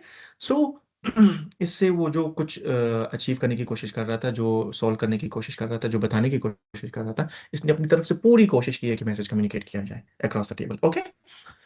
फिर वो आया है स्पेसिफिक डिटेल्स के ऊपर कि अच्छा इसने क्या क्या किया हुआ है। तो बजाय ये कि मैं आप लोगों को बहुत सारा ये सारा पढ़ के बताऊं, दो चीजें मैं हाईलाइट करना चाहता हूँ। कि सबसे पहली बात ये है कि इसने काफी सारे एक्शन वर्ब्स यूज किए हुए हैं यहाँ पे, जैसे ये modelled, optimised, simulated, optimised, model, optimised, applied, ठीक हो गया। ये सारी आपको नजर आ रही है यहाँ पे। दूसरा इसने नंबर्स का जिक्र किया हुआ है, यहाँ पे एक नंबर नजर आ रहा है 98%, 15%, 99.8%, ठीक है। यहाँ पे नंबर्स का जिक्र आ रहा है, हाईली टेक्निकल लैंग्वेज यूज की गई है, ठीक है। कि मुख्तलिफ LCA बेस्ड ऑप्टिमाइजेशन यहाँ पे आपको नजर आ रहा है, ठीक है। इंटीग्रेशन, मॉडलिंग, इंटीग्रेशन, पॉलीमर्स का जिक्र हुआ पड़ा है, केमिकल मैन्युफैक्चरिंग का, इसके अलावा सॉफ्टवेयर वगैरह का जिक्र हुआ है, मेथड्स का। ये भी इम्पोर्टेंट है, कीवर्ड्स के से ये लग रहा है कि स्टूडेंट्स ना हाईली टेक्निकल है। एक एक बात मैं आप लोगों को एक और करना चाह रहा हूँ, वो ये है कि जब आप जिक्र कर रहे होते हैं ना अपने उस प्रोजेक्ट, ये इसने किसी प्रोजेक्ट का जिक्र किया हुआ है, सबसे पहले इसने क्या किया है, reactors and process units for energy and chemical manufacturing using Aspen, enhancing. ये देखें जैसे वो मैंने पिछला बताया यहाँ पे कि प्रॉब्लम, एक्शन क्या था एंड रिजल्ट क्या है। अब यहाँ पे उसको थोड़ा सा हम देख सकते हैं कि ये प्रॉब्लम था, ठीक है, इंडस्ट्रियल रिएक्टर्स के प्रोसेस को ऑप्टिमाइज करना था, ठीक है। उसको कैसे किया, मॉडलिंग के थ्रू, ऑप्टिमाइजेशन के थ्रू, सॉफ्टवेयर यूज किए इसने, वो बता दिया, और फिर उसका रिजल्ट क्या निकला, enhancing efficiency, thermodynamics and sustainability, ठीक हो गया। इस तरह आप दूसरा देखें, simulated, optimised and commissioned an eco efficient distillation system for a chemical manufacturing client, recovering low purity methanol at 99.9, यहाँ से भी वो चीज़ शो हो रही है, ठीक है। तो चूंकि ये एक्सपीरियंस काफ़ी ज़्यादा था उसका, एक आई थिंक 2-3 साल का एक्सपीरियंस है, तो उस वजह से उसने काफ़ी सारे प्रोजेक्ट्स में, आपके केस में अगर नहीं है तो आप लर्निंग मेंशन करें। मैंने ये चीज़ें लर्न की थी, ये टूल्स यूज़ किए थे, सॉफ्टवेयर यूज़ किए थे, लेकिन अगर आपके पास कुछ ऐसा तरीका बन सकता है कि जिसमें आप प्रोजेक्ट के तौर पे उसको मेंशन करें, प्रॉब्लम सोल्यूशन वाले और ये जो मेथड है यूज़ कर सके, तो बहुत ही अच्छा होगा। I hope it's clear, okay. तो ये वर्क एक्सपीरियंस इस तरीके से आप मेंशन कर रहे होते हैं, थोड़ा सा आप उसके स्ट्रक्चर का ख्याल रखें। एक ये वेल अलाइंड है, यहाँ पे ये देखिए अलाइनमेंट इसकी देखिए, राइट साइड पे ये जस्टिफाइड है, ठीक है। तो ऐसा नहीं है कि ये आगे पीछे ठीक है, ये नहीं है, इसमें चीज़ें बिल्कुल बॉक्स अलाइन है, तो स्ट्रक्चर वाइज जो है ना ये काफ़ी अच्छी लग रही है चीज़ें। स्पेसिंग का ख्याल रखा गया है, ठीक है, एक लाइन से दूसरी लाइन में जो स्पेसिंग है, और फिर एक पॉइंट से दूसरे पॉइंट में जो स्पेसिंग है, उसका ख्याल रखा गया है, ठीक है। तो आप लोग भी ये छोटी छोटी चीज़ें जो है ना इनका ख्याल रखेंगे, ओके, क्लियर है। अब हम आते हैं उसके ऊपर, उसकी तरफ, एजुकेशन की तरफ। ठीक है, एजुकेशन में आप लोगों ने क्या मेंशन करना है ज़रूर, इसमें इसमें ज़्यादातर कुछ नहीं है। जैसे आपने इंस्टीट्यूट का नाम मेंशन करना है, ड्यूरेशन, कब से कब तक आपने वहाँ पर पढ़ा था, थीसिस प्रोजेक्ट इफ रेलेवेंट। हाँ, यहाँ पे वैसे मैं सॉरी, ये गलती से मैंने लिख दिया, यहाँ पे थीसिस प्रोजेक्ट आपने मेंशन नहीं करना। ठीक है, ये गलती से हुआ है, प्लीज़ इसको आप इसको इग्नोर कर लें। थीसिस प्रोजेक्ट कहाँ पे मेंशन करते हैं? प्रोजेक्ट्स के सेक्शन में। और CGPA अगर आपका थोड़ा ज़्यादा है तो आप उसको मेंशन कर दें, अगर ज़्यादा नहीं है तो फिर आप उसको मेंशन ना करें। ठीक है, तो एक छोटा सा एक स्ट्रक्चर ऐसा बन सकता है, ये जो अभी आप लोगों को शो हो रहा है। ठीक है, कुछ अगर आप लोगों की ट्रेनिंग्स हैं, कुछ एक्स्ट्रा ट्रेनिंग्स आप लोगों ने की हुई हैं, तो ये ट्रेनिंग्स आप लोग ने यहाँ पे मेंशन कर देनी है। ठीक हो गया, ये बिल्कुल सिंपल है, इसमें कोई इतनी बड़ी बात नहीं है। ओके, नेक्स्ट अब आते हैं हम प्रोजेक्ट्स के ऊपर, जो बहुत इंपॉर्टेंट होता है। जो आपने प्रोजेक्ट्स की हैं उनको मेंशन कैसे करना है। ठीक है, ये इसका तरीका है, इसको ऐसे मेंशन करते होते हैं। ठीक, प्रोजेक्ट्स को मेंशन करते वक्त आपने कुछ टिप्स का ख्याल रखना है। सबसे पहले ये कि उसका भी आउटलाइन होना चाहिए, और आउटलाइन में आपने क्या क्या चीजें मेंशन करनी है। कॉन्टेक्ट मेंशन करना है, उसकी समरी मेंशन करनी है, कहाँ पे हुआ था, कैसे हुआ था, ये कॉन्टेक्स्ट है। ठीक है, हो सकता है वो फाइनल ईयर प्रोजेक्ट हो आपका, हो सकता है वो आपने किसी कंपनी में जॉब के वक्त करते हुए आपने एक प्रोजेक्ट किया हो, तो वो भी हो सकता है। ठीक है, इररिस्पेक्टिव ऑफ द फैक्ट, लेकिन आपने कॉन्टेक्स्ट जरूर मेंशन करना है। यहाँ पे आपने ये ऐसे नहीं लिखना कि I worked on A project और इसमें मैंने ये किया। इसका मतलब ये कि आपने कहाँ किया था काम, या थोड़ा सा बता दे किस टाइम पे किया था, क्या था उसका कॉन्टेक्स्ट, क्या था, थीसिस प्रोजेक्ट था या सेमेस्टर कोई प्रोजेक्ट कर रहे थे या वैसे ही किसी NGO के साथ काम किया था, इंटर्नशिप में किया था, क्या किया था, जरूर मेंशन करें इसको। जैसे यहाँ पे इसका अगर हम देखें तो थोड़ा सा इसने सबसे पहले ये एक आउटलाइन दिया हुआ है। ठीक है, it's an outline and you can see he has mentioned कि as a final year project. तो इससे साबित हो गया कि ये उसका फाइनल ईयर प्रोजेक्ट है, क्योंकि उसने सिर्फ बैचलर ही किया हुआ है, तो ये बैचलर का final year project it's understood. Okay, और फिर आगे जाके उसने उसको थोड़ा सा ना वो बता दिया है, कॉन्टेक्स्ट क्या, सॉरी समरी उसकी बता दी है कि अच्छा मैंने क्या क्या किया था, क्या यूज़ किया था, उसमें से क्या डिराइव किया था और रिजल्ट क्या निकला था उसका, तो ये उसने यहाँ पे मेंशन कर दिया है। ठीक है, फिर मेथडोलॉजी का एक सेक्शन उसने डाल दिया है। इसको आप मुख्तलिफ तरीकों से लिख सकते हैं, कि जैसे स्टेप बाय स्टेप डिटेल्स आप इसको लिख सकते हैं, आप इसको मेथड्स लिख सकते हैं, प्रोसीजर लिख सकते हैं, या टेक्निक्स लिख सकते हैं, कुछ भी कर सकते हैं। लेकिन मेथडोलॉजी ये है कि बस एक सिंपल वर्ड हर जगह यूज हो जाता है। फिर उसने स्पेसिफिकली एक एक करके बताया हुआ है मेथडोलॉजी क्या बनाते हैं। ठीक हो गया, और फिर आखिर में उसने रिजल्ट्स मेंशन किए हुए हैं कि अच्छा ये करके मुझे क्या मैंने लर्निंग्स ली, और लर्निंग्स के अलावा मैंने क्या क्या अचीव किया, तो ये उसने नीचे मेंशन किया हुआ है। So you can also mention the same way. Okay, I hope it's clear, clear है। और यहाँ पे भी आप लोग देख सकते हैं कि उसी तरीके से कीवर्ड्स यूज हुए हैं जैसे पिछले उसमें थे। ठीक है, कीवर्ड्स का इस्तेमाल भी हुआ और साथ में मोड एक्शन वर्ब्स भी यूज हुए पड़े हैं। ठीक है, तो उसमें से बहुत सारे जो कीवर्ड्स हैं ना, ये वहां से उठाए गए हैं वेबसाइट से। जैसे ये efficient, eco efficient chemical technology, ये वहां से उठाया गया है। इसके अलावा ये जो सिमुलेशन एंड रिग्रेशन, ये भी वहां से उठाया गया है। इसके अलावा अगर यहाँ पे आप देखते हैं कि ये जो सर्कुलर इकोनॉमी, ठीक है, एक तो नॉर्मल वर्ड है लेकिन फिर भी चूंकि वहाँ पे बार बार यूज हुआ है सर्कुलर इकोनॉमी का, तो यहाँ पे भी इसने इसको किसी तरीके से किसी कॉन्टेक्स्ट में यूज कर लिया इसको। ठीक है, आई होप इट्स क्लियर, समझ आ रही है। हाँ, दूसरा आप लोगों ने प्रोजेक्ट में ख्याल रखना है कि टाइटल जो है ना, वो ऐसा नहीं होना चाहिए कि project of modelling and optimisation, नहीं ऐसा नहीं करना। ठीक है, semester project 1, semester project 2, no, बिल्कुल भी नहीं, प्रॉपर लिखना है। Modelling and optimisation of a multi phase reactor for sustainable polybutadiene production. अब इसकी काफी ऑप्टिमाइजेशन हुई है इस टाइटल की, अल्फाज का चुनाव, उसका स्ट्रक्चर, सब कुछ उसमें अच्छा है। ठीक है, सो हाँ, इसमें और भी मजीद, इसमें वैसे आप लोग इसको ये ना कहें कि ये परफेक्ट है, बस इसमें कोई गलती नहीं। मैं इसमें इसके ऊपर मैंने इतना बड़ा रिव्यू दिया था। ठीक है, फिर भी फॉर स्टार्टिंग पॉइंट, ठीक है, इसमें इसमें उसमें और मजीद इसमें गुंजाइश है कि इसको कैसे इंप्रूव करना है आप लोगों ने। तो इसमें मैंने काफ़ी एक लंबा सा रिव्यू उसको दिया था कि आप अपने इसमें ये चीज़ें ठीक करनी है। आप लोगों को नज़र नहीं आ रही इसमें, मुझे अगर किसी ने पॉइंट आउट कर दिया तो हो सकता है, लेकिन फिर भी इसमें है इश्यूज। तो कहने का मतलब ये है कि कभी कभार अगर आप लोगों को कोई चीज़ बहुत ज़्यादा परफेक्ट भी लगती है फिर भी उसमें गुंजाइश होती है। ये मैं इसलिए बता रहा हूँ कि आप लोगों ने इसको ज़रूर जो है ना बार बार इसको रिव्यू रिव्यू रिव्यू करवा के इसको परफेक्ट बनाना है। Okay, next we can go to the miscellaneous part. और यहाँ पे आप लोग क्या मेंशन कर सकते हैं, इसमें मुख्तलिफ सेक्शंस बन सकते हैं सीवी में आपके। जैसे आप वॉलंटियर इन सोशल एक्टिविटीज़ मेंशन कर सकते हैं, ऑनलाइन कोर्सेज आप मेंशन कर सकते हैं, honours and awards, seminars, publications, conferences, language skills. एक आप लोगों को मैं एक टिप दूंगा, जैसे आप लोगों ने कुछ ऐसा इसमें अगर आप लोगों के प्रोफाइल में है, जैसे कि कोई एक यूनिक जो बहुत सारे लोग नहीं करते हैं, यूनिवर्सिटी में एक आध लोगों के पास वो टाइटल होता है, जैसे आप गोल्ड मेडलिस्ट हैं, ठीक है, जैसे आप किसी स्पोर्ट में कोई चैंपियन रह चुके हैं, या आपने कोई इंटरनेशनल एक्सचेंज प्रोग्राम में पार्टिसिपेट किया था, जैसे ये मॉडल यूनाइटेड नेशंस होते हैं, या इसके जो ये डिबेटिंग की कंपटीशन होते हैं, या ये जो यू ग्रेड का प्रोग्राम हो गया, ठीक है। इस तरह अगर आपका कोई एक्सपीरियंस है तो वो आप लाजमन इसमें यहाँ पे हाईलाइट करें, उसको प्रॉपर टाइटल के तौर पे उसको मेंशन करें अच्छे तरीके से, ठीक है। तो हाँ, इसको अब यहाँ पे मैं ज़्यादा बात इसलिए नहीं करूँगा इसके डिलीवरी पे कि आप लोगों ने इसको कैसे लिखना है। इसके मेंशन करने के बहुत सारे तरीके, किसी भी तरीके से आप मेंशन कर सकते हैं, लेकिन उसको उसका तरीका ऐसे चूज करें, मेथड वो वाला चूज करें कि जिसमें आप बेस्ट से बेस्ट तरीके से अपने मैसेज को कम्युनिकेट कर सके, ठीक हो गया। सो ये कुछ और यहाँ पे एक्स्ट्रा करिकुलर एक्टिविटीज ही, ठीक है, इस तरीके से आप मेंशन कर सकते हैं।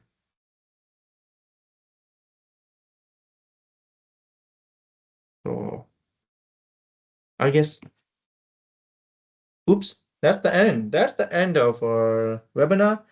And yeah, questions now, towards your question, please.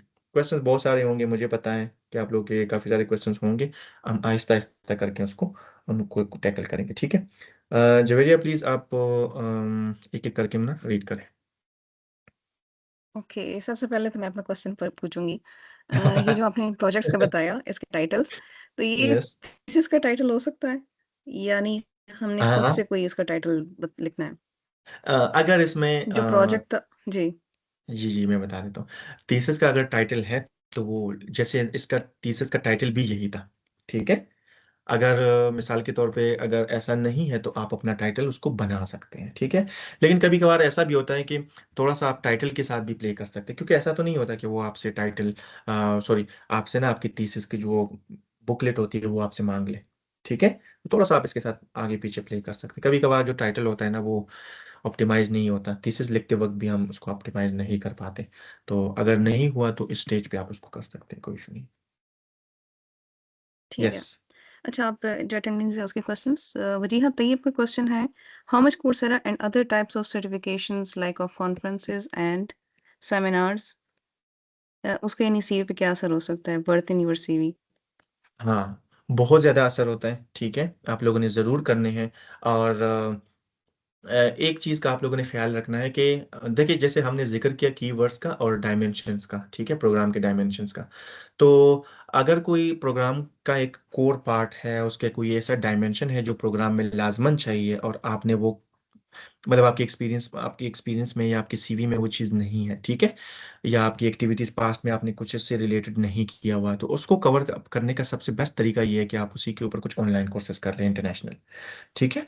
उससे आप अपनी वो जो कर सकते हैं, जैसे मिसाल के तौर पे किसी प्रोग्राम में उन्होंने क्वांटिटेटिव स्किल्स या कोई रिसर्च स्किल्स का बताया हुआ है, तो हो सकता है आपकी यूनिवर्सिटी में उन्होंने रिसर्च स्किल्स या रिसर्च मेथड्स का सब्जेक्ट ना पढ़ाया हो, तो आप एक ऑनलाइन कोर्सेज के थ्रू उसको कर सकते हैं, ठीक है। ये और इसके अलावा ये है कि एक डाइवर्स एक्सपीरियंस शो करने के लिए, या अगर अगर वो स्पेसिफिकली उस पर्पस के लिए नहीं भी करते, तब भी अगर आपके पास सर्टिफिकेशन है तो आप उसको रेलेवेंट अगर है तो वो आप मेंशन कर दें, ठीक है। पर्पस ये होगा कि आप उसको पर्पसली करें, और जो आपका कोर्स है वो कोर्स आपका क्यों आपने किया था वो आपको पता होना चाहिए, ठीक है। ज़ैनब आसिफ नेक्स्ट। का क्वेश्चन है, kindly give some more information regarding use of numbers in CV. Okay, और एग्जांपल्स। अब इसके लिए तो मुझे आप लोग को एक दूसरी सीवी बनाना, हाँ जैसे चले उसका थोड़ा सा जिक्र कर लेते हैं, ठीक है। मिसाल के तौर पे अभी मेरे जहन में आ रहा है एक सोशल का एक एग्जांपल मैं दे रहा हूँ, ठीक है। किसी ने एक प्रोजेक्ट किया हुआ है कि उसमें उन्होंने एक कैंपेन रन किया हुआ, ब्लड डोनेशन का, ठीक है, एक कैंप लगाया हुआ है। अब उसमें आप नंबर्स की बात क्या कर सकते हैं कि नंबर्स की बात ये हो सकती है कि कितने लोगों का डाटा कलेक्ट किया गया, सॉरी ब्लड सैंपल्स कलेक्ट किए गए, ठीक है। और कितने पेशेंट्स को जो है ना हमने फिर ब्लड सप्लाई किया, ठीक है। और इसके अलावा कितने विलेजेस में या कितने एरियाज में हमने इस कैंपेन को रन किया, और हमने कितने प्लेटफॉर्म्स यूज़ किए, इस तरह का डेटा हो सकता है। टेक्निकल डेटा में आप इस तरह कर सकते हैं कि अगर आपका कोई प्रोजेक्ट है जो किसी इंजीनियरिंग पर्पस में हुआ था, तो इंजीनियरिंग में तो सारे के सारे नंबर्स होते हैं, तो वहाँ पे भी ये क्वेश्चन पूछना कि कैसे जो है ना हम उसमें नंबर्स ऐड कर सकते हैं, आप उसकी एफिशिएंसी इंप्रूवमेंट का परसेंटेज डाल सकते हैं, ठीक है। कहीं पे अगर कोई कंपोजिशन बन रहा है वो आप डाल सकते हैं, कहीं पे अगर उसकी कोई वैल्यू कोई किसी चीज़ की बन रही है यूनिट्स में, वो आप मेंशन कर सकते हैं, ठीक है। तो बहुत सारी चीज़ें हो सकती हैं। इसके अलावा आप अगर इसमें बहुत ज़्यादा अगर आपको नहीं मिल रही कहीं पे भी, अगर आप उसको क्वांटिटेटिव नहीं बना सकते, तो फिर आप उसका आखिरी हल ये है कि भाई आप उसको क्वालिटेटिव ही रखें, ठीक हो गया। लेकिन कोशिश ज़रूर करें कि इसमें आप जितना क्वांटिटेटिव हो सकते हैं उसमें करें। नोट का क्वेश्चन है, can you review my CV please, I made it for CSC scholarship China as linguistics student. यहाँ पे मैं मेंशन यहाँ पे सॉरी मैं रिव्यू नहीं कर सकता अभी इस सेशन में, लेकिन हाँ आप मुझे जो है ना मेरा लिंक्डइन गिवन है यहाँ पे, मेरा इंस्टाग्राम यहाँ पे गिवन है, आप मुझे भेज दें, मैं इंशाल्लाह इसको कर दूंगा रिव्यू, ठीक हो गया। अच्छा, उनजा गुलजार का क्वेश्चन है, if we are applying in the 7th semester of our bachelor's degree, our final project will not be completed yet, so what should we add instead? हाँ जरूरी नहीं है कि आपका प्रोजेक्ट कंप्लीट हुआ पड़ा हो, आप उसमें जो आपके ऑब्जेक्टिव्स है प्रोग्राम सॉरी प्रोजेक्ट के, थीसिस का ये तो पता होगा ना आपको कि थीसिस में आपने करना क्या है, आपने एक टाइमलाइन सेट किया होता है। तो आप उसमें ये लिख दें कि अभी तक अगर आपने कुछ किया है तो वो मेंशन कर दें, फ्यूचर में आप क्या क्या करने वाली है मजीद, आप उसको फ्यूचर के तौर पे विल के साथ यूज कर लें, जैसे will do this, will achieve this, will simulate this, will collect data from this place, will go to this place, will go to this lab, do this, do that, something like that. Okay? So आप इसको future के perspective में mention कर सकते हैं, इसमें कोई हर्ज नहीं है। अगर आपने अभी अभी आप एग्जिस्टिंग स्टेट में अगर आपने किसी चीज़ को कंप्लीट नहीं किया, लेकिन आप उस एक्टिविटी में ऑलरेडी इन्वॉल्व हैं, तो आप बता सकते हैं कि मैंने क्या करना है, कोई मसला नहीं। मोहम्मद खुजैफा, कितनी पेजेस की सीवी होनी चाहिए? हाँ देखिए वैसे ये बड़ा अच्छा सवाल है। अव्वल तो अगर उन्होंने आपको बता दिया है कि सीवी जो है ना इसके इतने पेजेस होने चाहिए, ठीक है, तब तो फिर आपने रिस्ट्रिक्ट करना है नंबर ऑफ पेजेस तक। अगर किसी जगह पे मेंशन नहीं है तो 3, 2 या 4, इससे ज्यादा आप लोगों ने नहीं पढ़ना, कोशिश करनी है कि 2, 3 तक इसको रखना है। आइडियल जो सीवी की एक लेंथ है ना वो यही होती है, 2 से 3 तक रखना है। लेकिन इसकी एक अच्छी बात बताऊं इरास्मस की आपको, कि इसमें ना ये कंटेंट को प्रॉपर रीड करते हैं, हर प्रोग्राम में हर कैंडिडेट को प्रॉपर रीड करते हैं। तो ऐसा नहीं है कि उन्होंने किसी सॉफ्टवेयर से गुजार दिया और वहां से बस उसको उन्होंने डिसाइड कर लिया, नहीं ऐसा नहीं होता। प्रॉपर एक एप्लीकेशन को रीड कर रहे होते हैं। तो अगर कहीं पे आपने 3 पेजेस से ज़्यादा भी लिख दिया है, ठीक है, और वो रेलेवेंट है, वो आप मतलब सीवी में ऐसी चीज़ें नहीं डाली हुई जिसका कोई पर्पज़ नहीं है, ए भी बस लेंथ बढ़ाने के चक्कर में ना आपने बहुत सारी चीज़ें मेंशन कर दी, तो इससे आपको कोई फायदा नहीं होगा। कोशिश करें कि अगर रेलेवेंट है और बेशक वो 10 पेजेस तक भी चला जाए, फिर भी मैं आप लोगों को इजाज़त देता हूँ कि आप लोग उसको लिख के। लेकिन कभी कभार ऐसा होता है कि कोई एक चीज हम शॉर्ट वे में लिख सकते हैं, कंसाइज वे में, लेकिन हम उसको जानबूझ के लंबा खींच रहे होते हैं। बस ये वाला काम आपने नहीं करना, ताकि उससे उसकी ब्यूटी जो है ना, कॉस्मेटिक्स जो है ना, उसके ऊपर फर्क ना पड़े। 2, 3 पेजेस तक अपना एक रखें, एक टारगेट रखें, और उसी में ही इसको कवर अप करने की कोशिश करें। Yes please, next. Fajr Khan, sir, can I also get a little info for international relations program in Erasmus? बहुत सारे हैं, ठीक है, इरास्मस के कैटलॉग में बहुत सारे हैं, आप वहाँ से देख सकते हैं। जैसे आप ग्लोकल का एक प्रोग्राम है, GLOCAL, एक प्रोग्राम है। इसके अलावा और भी बहुत सारे हैं, आप देख लें प्लीज़, आप उसमें से गो थ्रू हो जाए। जिन जो अगर अगर आप लोग यहाँ पे अब लिस्ट में से प्रोग्राम के सवाल भी पूछना शुरू कर देना, तो मुझे ये फीलिंग आ रही है कि आप लोगों ने इसको पढ़ा नहीं है। आप लोग पढ़े तो सही ना, फिर अगर आपको नहीं मिला, हाँ आप पढ़े, वो कंप्यूटर साइंस वाले को भी कहता हूँ जिन्होंने ये क्वेश्चन पूछा था, प्लीज आप लोग पढ़ें उसको, लिस्ट को एनालाइज करें, गो थ्रू हो जाए उसमें से, ठीक है। टाइटल्स को नहीं पढ़ना, जैसे मैंने किया, टाइटल्स उसको क्लिक करके वेबसाइट में जाके प्रॉपर टैब्स सारे के सारे पढ़ लें, वहां से आपको पता चलेगा। अगर आप लोगों को नहीं मिला कंप्यूटर साइंस और ये इंटरनेशनल रिलेशन, फिर आप मुझे रब्ता कर ले, मैं आपको बता दूंगा, ठीक हो गया? Yes please. Libazine, my project is in accelerator physics. How can I connect such highly technical research to sustainability goals to create real world impact? जरूरी तो नहीं है कि आप उसको सस्टेनेबिलिटी के साथ क्रिएट करें। इरास्मस के कैटलॉग के पहले पेज पे जाएंगे ना, तो तीसरा प्रोग्राम है, आई थिंक तीसरा है या चौथा है, ठीक है, वो रिलेटेड है लेजर्स एंड एक्सेलरेटर से रिलेटेड। मैं आपको दिखा देता हूँ, ये Okay. क्योंकि बहुत ज़्यादा हाईली स्पेशलाइज्ड आपने कोई चीज़ बता दी, तो मैं आपको थोड़ा सा बता देता हूँ। हम्म, ये आ गया, ये देखिए, large scale accelerators and lasers, ये देखिए, नजर आ रहा है? आई थिंक तीसरा है, चौथा प्रोग्राम है, हाँ, लेस्काला। जरूरी नहीं है कि आप हर चीज़ को सस्टेनेबिलिटी के साथ रिलेट करें, वो तो जब मैं आपको एग्जांपल्स दे रहा होता हूँ तो कुछ जाहिर बात है, मैं अपनी पर्सनल एग्जांपल्स दे रहा होता हूँ, ठीक है। लेकिन आपके केस में हो सकता है वो चीज़ें डिफरेंट हो, तो इसका भी हमने जिक्र किया कि कुछ ESG से रिलेटेड भी ये हो सकते हैं प्रोग्राम्स, और कुछ साइंटिफिक नेचर्स के भी हो सकते हैं, जैसे हमने अपनी प्रेजेंटेशन में इसका जिक्र भी किया था कि ये दो किस्म के हो सकते हैं। यहाँ पे मैं आपको बताता हूँ, तो फिर आप उसी उसी तरीके से हाई टेक्निकल लैंग्वेज यूज़ करेंगे। ये देखिए, साइंटिफिक प्रॉब्लम्स यहाँ पे मैंने जिक्र किया हुआ है, ये देखें, साइंटिफिक रिसर्च और ये स्टेम की फील्ड्स जो है इनमें से आपको सब। So I guess you got your answer, please go ahead. Sardar का question है, there's usual tip on pages apply as early as possible. Do you find it really effective or it's just a myth? According to my timeline, I may submit application in the last week of deadline, so a bit concerned about it. No it doesn't matter, okay. आप मैंने अपने सारे के सारे application एक एक दिन पहले सबमिट किए थे, सो इट डजंट मैटर। बाकी प्रोग्राम्स का मुझे नहीं पता है, Erasmus का मैं 100% बता रहा हूँ, इसमें कोई आखिरी डेडलाइन तक, आखिरी मिनट तक जिनके सबमिट हुए सारे चेक होंगे, इससे कोई फर्क नहीं पड़ेगा कि किसी ने पहले सबमिट किया था तो किसी ने बाद में किया था। डेडलाइन के बाद ना करे, डेडलाइन से पहले करे, that's it. It's just Ehtisham Asif. Okay, yes. sorry. Ehtisham Asif, how much certifications we can add on CV if all are relevant in one way or another, like I have from FAO, Coursera, and Nestle. कितने हैं? अच्छा, अगर मिसाल के तौर पे अब आप ये कह दें कि मेरे पास 100 सर्टिफिकेशंस हैं, ठीक है। अब अब देखिए, कुछ चीज़ें होती है ना बहुत ज़्यादा, यहाँ पे मैं एक बात करना चाहता हूँ, चलिए जहन में आ गया, ये बहुत अच्छा पॉइंट है। देखिए, आप लोग जब चीज़ मेंशन कर रहे होते हैं ना, कोशिश करें कि वो अनरियलिस्टिक ना हो, ठीक है। जैसे मैं जब सीवीज रिव्यू करता हूँ, बहुत बहुत ज़्यादा सीवीज मेरे सामने आती रहती हैं, स्टूडेंट्स ना चैट जीपीटी से और अपने आप को बहुत ज़्यादा ओवर एफिशिएंट शो करने के चक्कर में वो रियलिज्म जो है ना वो उसको खो बैठते हैं। जैसे 3 महीने का इंटर्नशिप है, ठीक है, 3 महीने के अंदर अंदर ना उस बंदे ने सिस्टम्स को भी ट्रांसफॉर्म किया हुआ है, सारी की सारी प्रॉब्लम्स भी सॉल्व किए हुए हैं, और ऑप्टिमाइजेशन भी की हुई है, 4 प्रोजेक्ट्स के ऊपर काम भी किया हुआ है, ठीक है, और इतने सारे सारे रिजल्ट्स भी अचीव कर चुके हैं। लेकिन हर बंदे को समझ आती है कि ये नहीं पॉसिबल।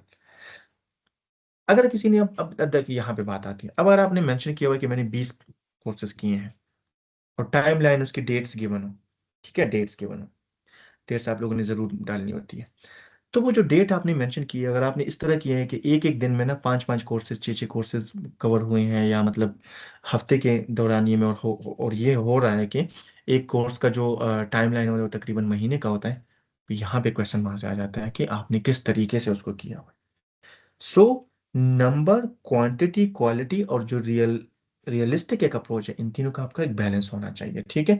अब आई थिंक आपको आंसर मिल चुका होगा कि आपने अब उसको किस तरीके से मैनेज करना है इसको, कि ये ऐसा भी ना हो कि ये बहुत ज़्यादा अनरियलिस्टिक लगे, ऐसा भी ना हो कि उस पर एक क्वेश्चन मार्क बन जाए कि अच्छा आपने इतने प्रोजेक्ट्स या इतने जो है ना कोर्सेज ये कैसे किए हुए हैं, कब किए हुए हैं।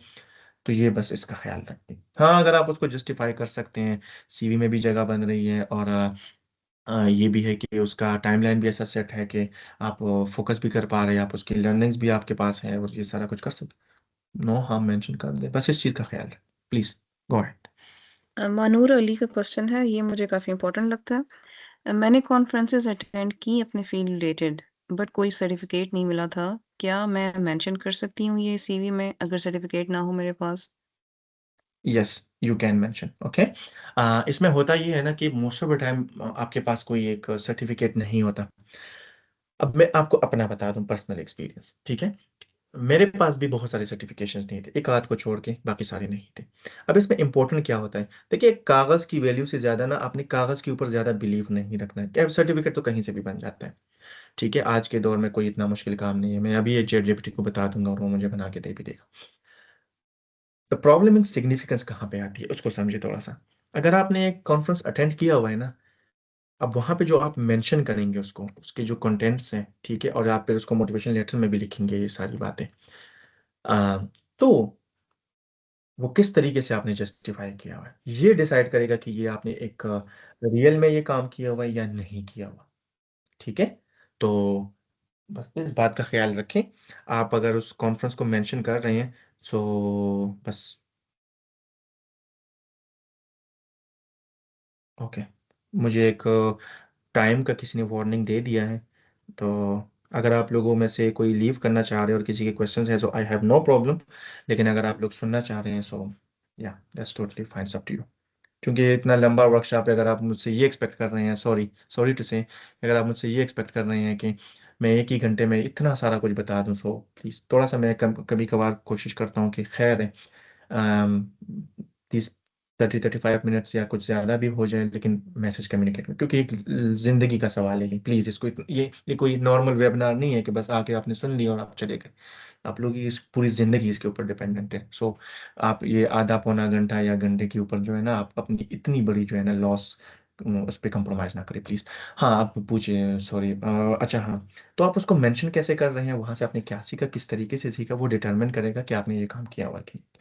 तो वो थोड़ा सा अच्छे तरीके से मेंशन करें, उसमें उसमें अपनी लर्निंग्स बताएं, और वहाँ से आपने क्या एक्सपीरियंस किया था वो आप करेंगे, तो इंशाल्लाह इसका कोई इशू नहीं होता। क्योंकि कुछ चीज़ों पे अगर उनको शक भी होता है ना, तो वो ऐसे आपकी सीवी को देख के आपको रिजेक्ट नहीं करेंगे। वो फिर आपको इंटरव्यू में जब आप बुलाएंगे आपको, तो वो आपसे पूछ लेंगे कि चाहिए आपने क्या किया था इसमें, तो आप बता दें उनको। और पता चलता है, और पता चलता है, ठीक है। मेरे जितने बहुत सारे स्टूडेंट्स हैं उनमें उनको मैं ऑलरेडी बता हूँ कि अच्छा, मैं अगर उनसे भी पूछता हूँ कि अच्छा आपने ये एक्टिविटी की होती, जो जिस तरीके से वो आंसर देता है, तो मुझे भी पता चल जाता है कि ये किया हुआ या नहीं किया हुआ। सो आई होप। अच्छा, इसी क्वेश्चन की कंटिन्यूएशन में मैं पूछूंगी कि यस मैंने एक प्लीज। वर्कशॉप अटेंड किया था 2 डेज, उसके बाद मेरे पास सर्टिफिकेट भी है, लेकिन वो इलेक्ट्रोकेमिस्ट्री पे था और मेरा उसके साथ कोई वास्ता नहीं है।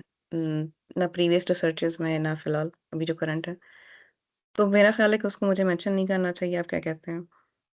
नहीं नहीं, आप उसको मेंशन करें। देखिए अगर आप किसी कॉन्फ्रेंस में गई है, किसी सेमिनार में गई हैं, ठीक है, ज़रूरी नहीं है कि आपकी फील्ड से वो रिलेटेड हो, लेकिन हाँ, आपको कम से कम एक एक्सपीरियंस तो मिल गया होगा ना कि ये सेमिनार्स कैसे होते हैं, लोग कैसे पोस्टर प्रेजेंट करते हैं, लोग यहाँ पे रिसर्च रिसर्च का जो ये पूरा का पूरा एक इकोसिस्टम होता है, ये कैसे होता है। तो वो इन्फॉर्मेशन आपने ज़रूर मेंशन करनी है, ठीक है। देखिए हर हर एक्टिविटी का एक एक साइड होती है जो किसी न किसी तरीके से आप उसको यूज़ कर सकते हैं। तो मैं अगर आपकी जगह होता, तो मैं अगर वो उससे कॉन्टेक्स्ट वाइज, मतलब उसका जो टॉपिक है, अगर वो रेलेवेंट नहीं है, तो फिर मैं क्या मेंशन, मैं ये मेंशन करता कि अच्छा मैं गया हूँ सेमिनार में, सेमिनार में लोग कैसे जो है ना प्रेजेंट करते हैं, वहाँ पे डिस्कशंस कैसे कैसे कैसे होती है, और ये सारी चीज़ें, ये मैं इस तरीके से मेंशन करता, ये शो करने के लिए कि मेरे पास ये वाला एक्सपीरियंस है। आगे जाके भी मुझे अगर किसी जगह पे प्रेजेंट करना हुआ, तो मैं कर लूँगा, ठीक है। इस तरीके से आपने बात करनी है। ठीक है। मोहम्मद एहतिशाम आसिफ का क्वेश्चन है, how to add signatures on CV as it is demanded by many universities. Sorry, can you please repeat the question. कि हम सीवी पे सिग्नेचर कैसे ऐड कर सकते हैं, ये बहुत सारी यूनिवर्सिटीज की डिमांड होती है। हाँ, आप उसको पिक्चर के फॉर्म में भी अपलोड कर सकते हैं, लेकिन पीडीएफ में ना एडोब, हाँ हाँ, एडोबी पीडीएफ, जो एडोबी एक्रोबैट एक्सआई प्रो है ना, उसका एक क्रैक वर्जन आप लोग डाउनलोड करें, और जब ये सीवी आप एक्सपोर्ट करते हैं ना, मैं इस क्वेश्चन का आंसर देता हूँ लेकिन ये कुछ और बता रहा हूँ। तो इसमें फिर आप चेंजेस भी कर सकते हैं। जब जो यूरोपास से आप लोग के पास सीवी आती है ना, वो थोड़ी सी इसमें स्पेसिंग का इशू होता है, तो आप फिर जाके मैनुअली उसमें चेंजेस कर सकते हैं, कोई मसला नहीं है। अच्छा हाँ, इस क्वेश्चन का एडोबी एक्रोबैट प्रो के ऊपर ना साइन का ऑप्शन होता है, ठीक है। आप उसी तरीके से उसको साइन कर सकते हैं, और वो साइन जो है ना वो कहीं पे भी यूज़ हो जाता है, क्योंकि एक दफ़ा जब आप साइन करते हैं ना एडोबी एक्रोबैट की ये जो पीडीएफ होता है उसके थ्रू उसको यूज़ करके, तो वो प्रॉपर ब्लॉक कर देता है पूरी की पूरी डॉक्यूमेंट में, तो फिर उसमें कोई चेंजेस नहीं हो सकती, और लोग इसको एक्सेप्ट करते हैं डिजिटल सिग्नेचर के तौर पे। फजल खान का क्वेश्चन है यस, कि नेक्स्ट क्या क्वेश्चन। मैं फंड कैंपेन जो हमने किसी सब फैमिली को सपोर्ट करने के लिए की हो, तो उसको मैं मेंशन कर सकती हूँ, मतलब उनकी जो वॉलंटियर एक्टिविटीज़ हैं यूनिवर्सिटी पे, तो सॉरी। उसको सीवी में मेंशन किया जा सकता है कि नहीं? हाँ हाँ हाँ, कर दें। वॉलंटियर एक्टिविटीज में तो आप कुछ भी मेंशन कर सकते हैं, इसमें तो ज़रूरी नहीं है कि आप उसको टेक्निकली ही रखें, नहीं, कोई भी वॉलंटियर एक्टिविटी आप मेंशन कर सकते हैं, ठीक है। एक और क्वेश्चन है कि जिनकी ना कोई पब्लिकेशन है, ना कोई एफआईपी है, तो वो क्या मेंशन करें? एफआईपी अभी आप मतलब अभी अभी आप 6 सेमेस्टर में है या कब हुआ नहीं है। रिसर्च का तो बता दूं, कोई इशू नहीं है, ना भी है तो खैर है, कोई नहीं, ना मेंशन करें, ज़रूरत ही नहीं है। लेकिन अगर आप उसकी एफआईपी की बात करें तो अच्छा हाँ, कुछ कोर्सेज हो सकते हैं, कुछ पाकिस्तान में ऐसा सिस्टम है कि वहाँ पे किसी ने नहीं किया होता थीसिस का रिसर्च, तो थीसिस की रिक्वायरमेंट ज़रूरी नहीं है ना। अब आप ना नहीं है तो ना मेंशन करें, कोई मसला नहीं है, जो है बस आप उस जो आप जो आपकी पॉकेट में है ना, बस उसके साथ खेल लिया करें, ठीक है। जितनी रिसोर्सेज आपके पास है उसी से अपने आप को प्रूव करें, दैट्स इट। सहर अब्बास, फील्ड स्विच करने के लिए कोई टिप्स? स्टोरी क्रिएशन को कैसे लर्न किया जा सकता है? हाँ, ये थोड़ा सा ट्रिकी पार्ट है, डिपेंड करेगा कि उसको स्टोरी को, आपके केस को थोड़ा सा पढ़ना पड़ेगा, ठीक है। जैसे मैंने किया हुआ है तो काफ़ी जो है ना उसके ऊपर वर्क किया हुआ था, काफ़ी उसको सीखना मुझे पड़ गया था, मज़ीद और चीज़ें पढ़नी पड़ गई थी मुझे, ठीक है। It is possible, but it's a bit tricky. But फिर भी अगर आपको ये इशू है और आप करना चाह रही हैं तो आप मुझे रीच आउट कर सकती हैं, हम उसको ना इस केस को डिस्कस कर लेंगे, आपके केस को, ठीक है। तो ये है। दूसरा ये है कि अगर आप लोगों को अभी है, अगर आप लोग क्लासेस भी लेना चाहते हैं, ठीक है, तो हमारे ये GWG की हमारी क्लासेस भी चलती हैं, ठीक है।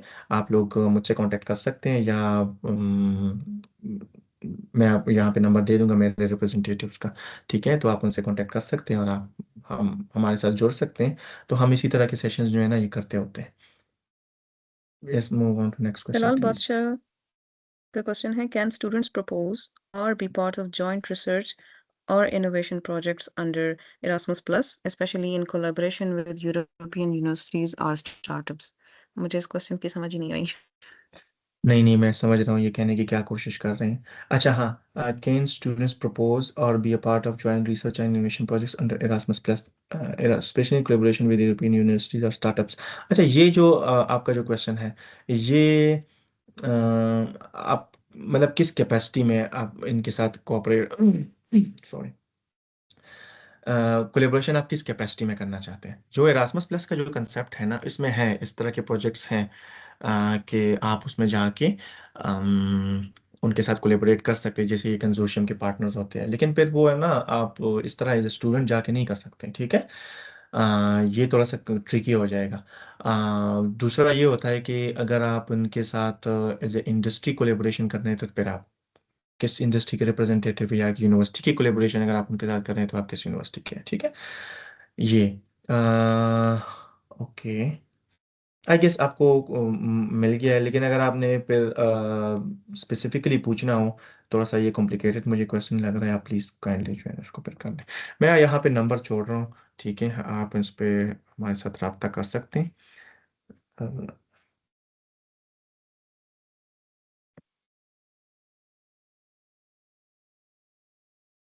कुछ लोग अगर बहुत ज़्यादा स्पेशलाइज्ड किस्म के क्वेश्चंस हैं ना, ये मैं इंशाल्लाह कि आप लोग मुझसे रब्ता करें तो मैं आप लोगों को गाइड कर दूंगा, ठीक है। ये अगर आप लोगों ने GW को क्लासेस में जुड़ना हो तो यहाँ पे हमें कांटेक्ट करें प्लीज़। एक मिनट में क्वेश्चन की तरफ आता हूँ।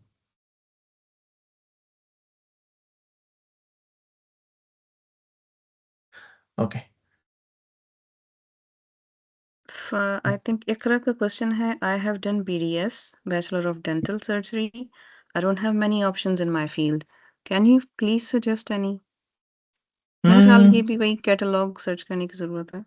हाँ, इस कैटलॉग की ज़रूरत है, लेकिन इसमें स्पेसिफिकली डेंटल का तो नहीं है, लेकिन पब्लिक हेल्थ के प्रोग्राम्स हैं, ठीक है। ये चूंकि एरास्मस के जो ये प्रोग्राम्स हैं ना, ये इंटरडिसिप्लिनरी होते हैं, तो ये ऐसे इस तरह एक फील्ड को टारगेट नहीं करते।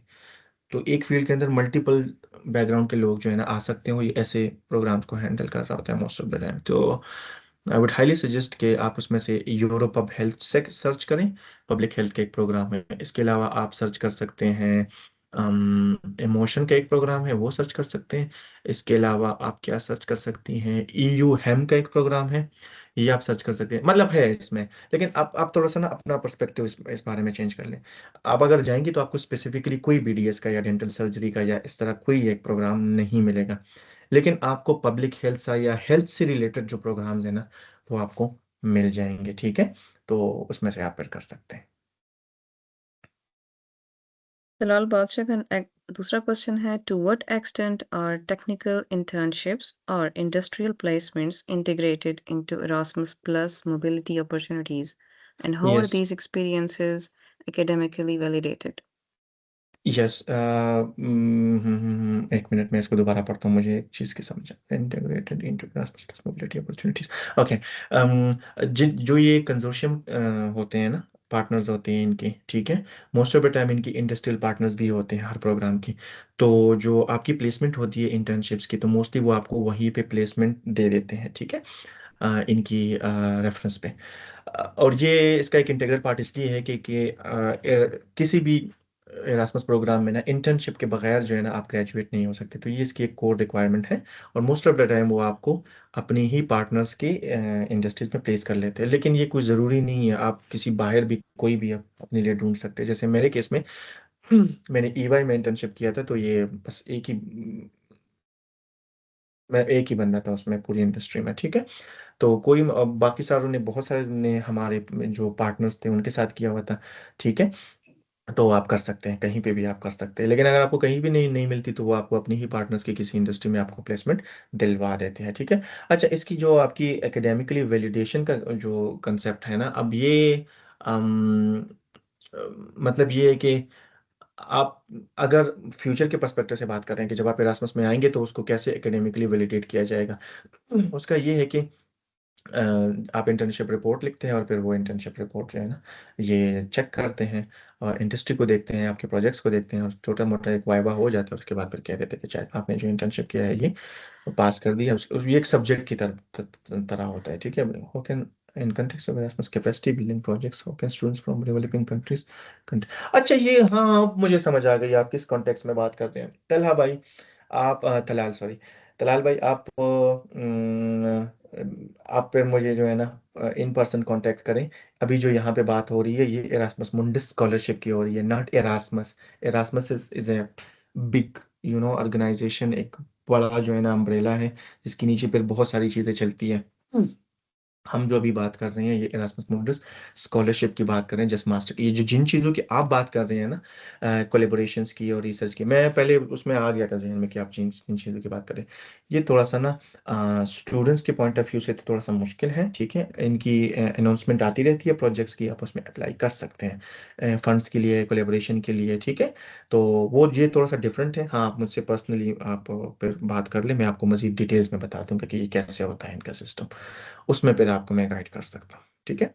तो आप मुझे मेरे इंस्टाग्राम पे या लिंक्डइन पे आप मुझे अप्रोच करें, मैं आपको बता दूंगा कि आप किस, I guess, you got your answer please. उफ, I think that's it for today. और किसी के कोई क्वेश्चन? ओके, मिल गया। Sir ji, I am computer science. How many GPA is important for me? I am which thing is focus on GPA or skill? I okay. Think ये पूछ रहे हैं कि कंप्यूटर साइंस के स्टूडेंट्स हैं और पूछना चाह रहे हैं कि क्या जीपीए पे फोकस करना चाहिए या स्किल्स पे। मैं तो कहूँगा कि अगर आप एकेडमिक्स में आना चाहते हैं तो आपको दोनों पे फोकस करना है, स्किल भी चाहिए आपको, जीपीए भी चाहिए। लेकिन अगर आप सिर्फ और सिर्फ इंडस्ट्री में देख रही हैं तो most of the time computer science या सॉफ्टवेयर वगैरह इस साइड पे स्किल्स को ज़्यादा फोकस किया जाए। तो अब डिपेंड करता है आप कहाँ जाना चाहते हैं, आपका मकसद क्या है, गोल क्या है, ठीक है। उसके बाद फिर आप डिसाइड करें कि आपको जीपीए चाहिए या नहीं चाहिए। अगर आप एकेडमिक्स में ही आना चाहते हैं, मास्टर स्कॉलरशिप के लिए आना चाहते हैं, तो फिर आपको जीपीए और स्किल दोनों चाहिए। अगर आप सिर्फ और सिर्फ काम के हद तक पूछ रहे हैं फ्यूचर में या किसी जॉब के हवाले से, तो फिर आपको ये बस यही है, दैट्स इट, स्किल के ऊपर फोकस कर।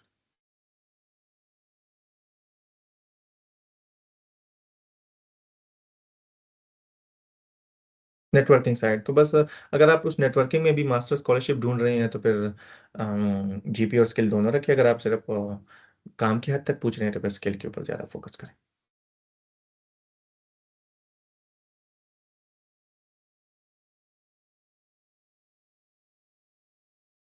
Thanks a lot for your precious time and valuable information sir. Okay, फिर भी अगर आप लोगों के है कुछ कमेंट्स, आप लोग हमारे साथ जुड़ भी सकते हैं, क्लासेस में भी पार्टिसिपेट कर सकते हैं, ठीक है, आ सकते हैं।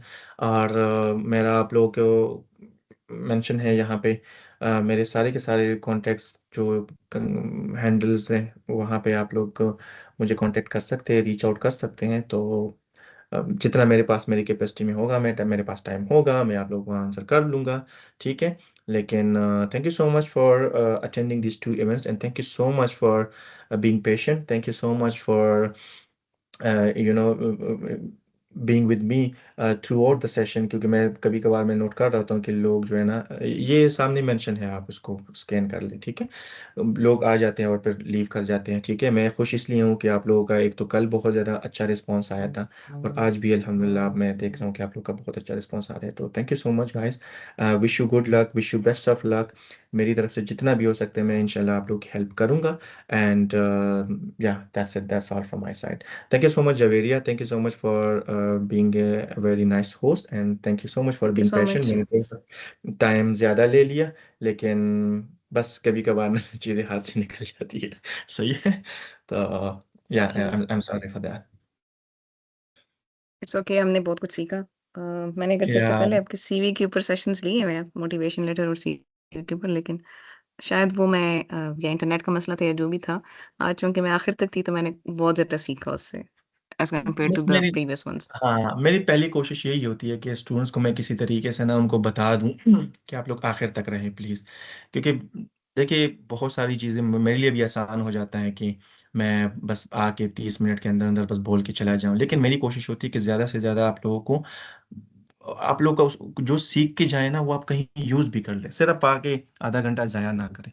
तो बस यही मेरी एक कोशिश थी अल्हम्दुलिल्लाह, और ये अच्छे तरीके से सक्सेसफुल गया है। एंड या again thank you so much. Thank you so much. अल्लाह हाफ़िज़। अल्लाह हाफिज़।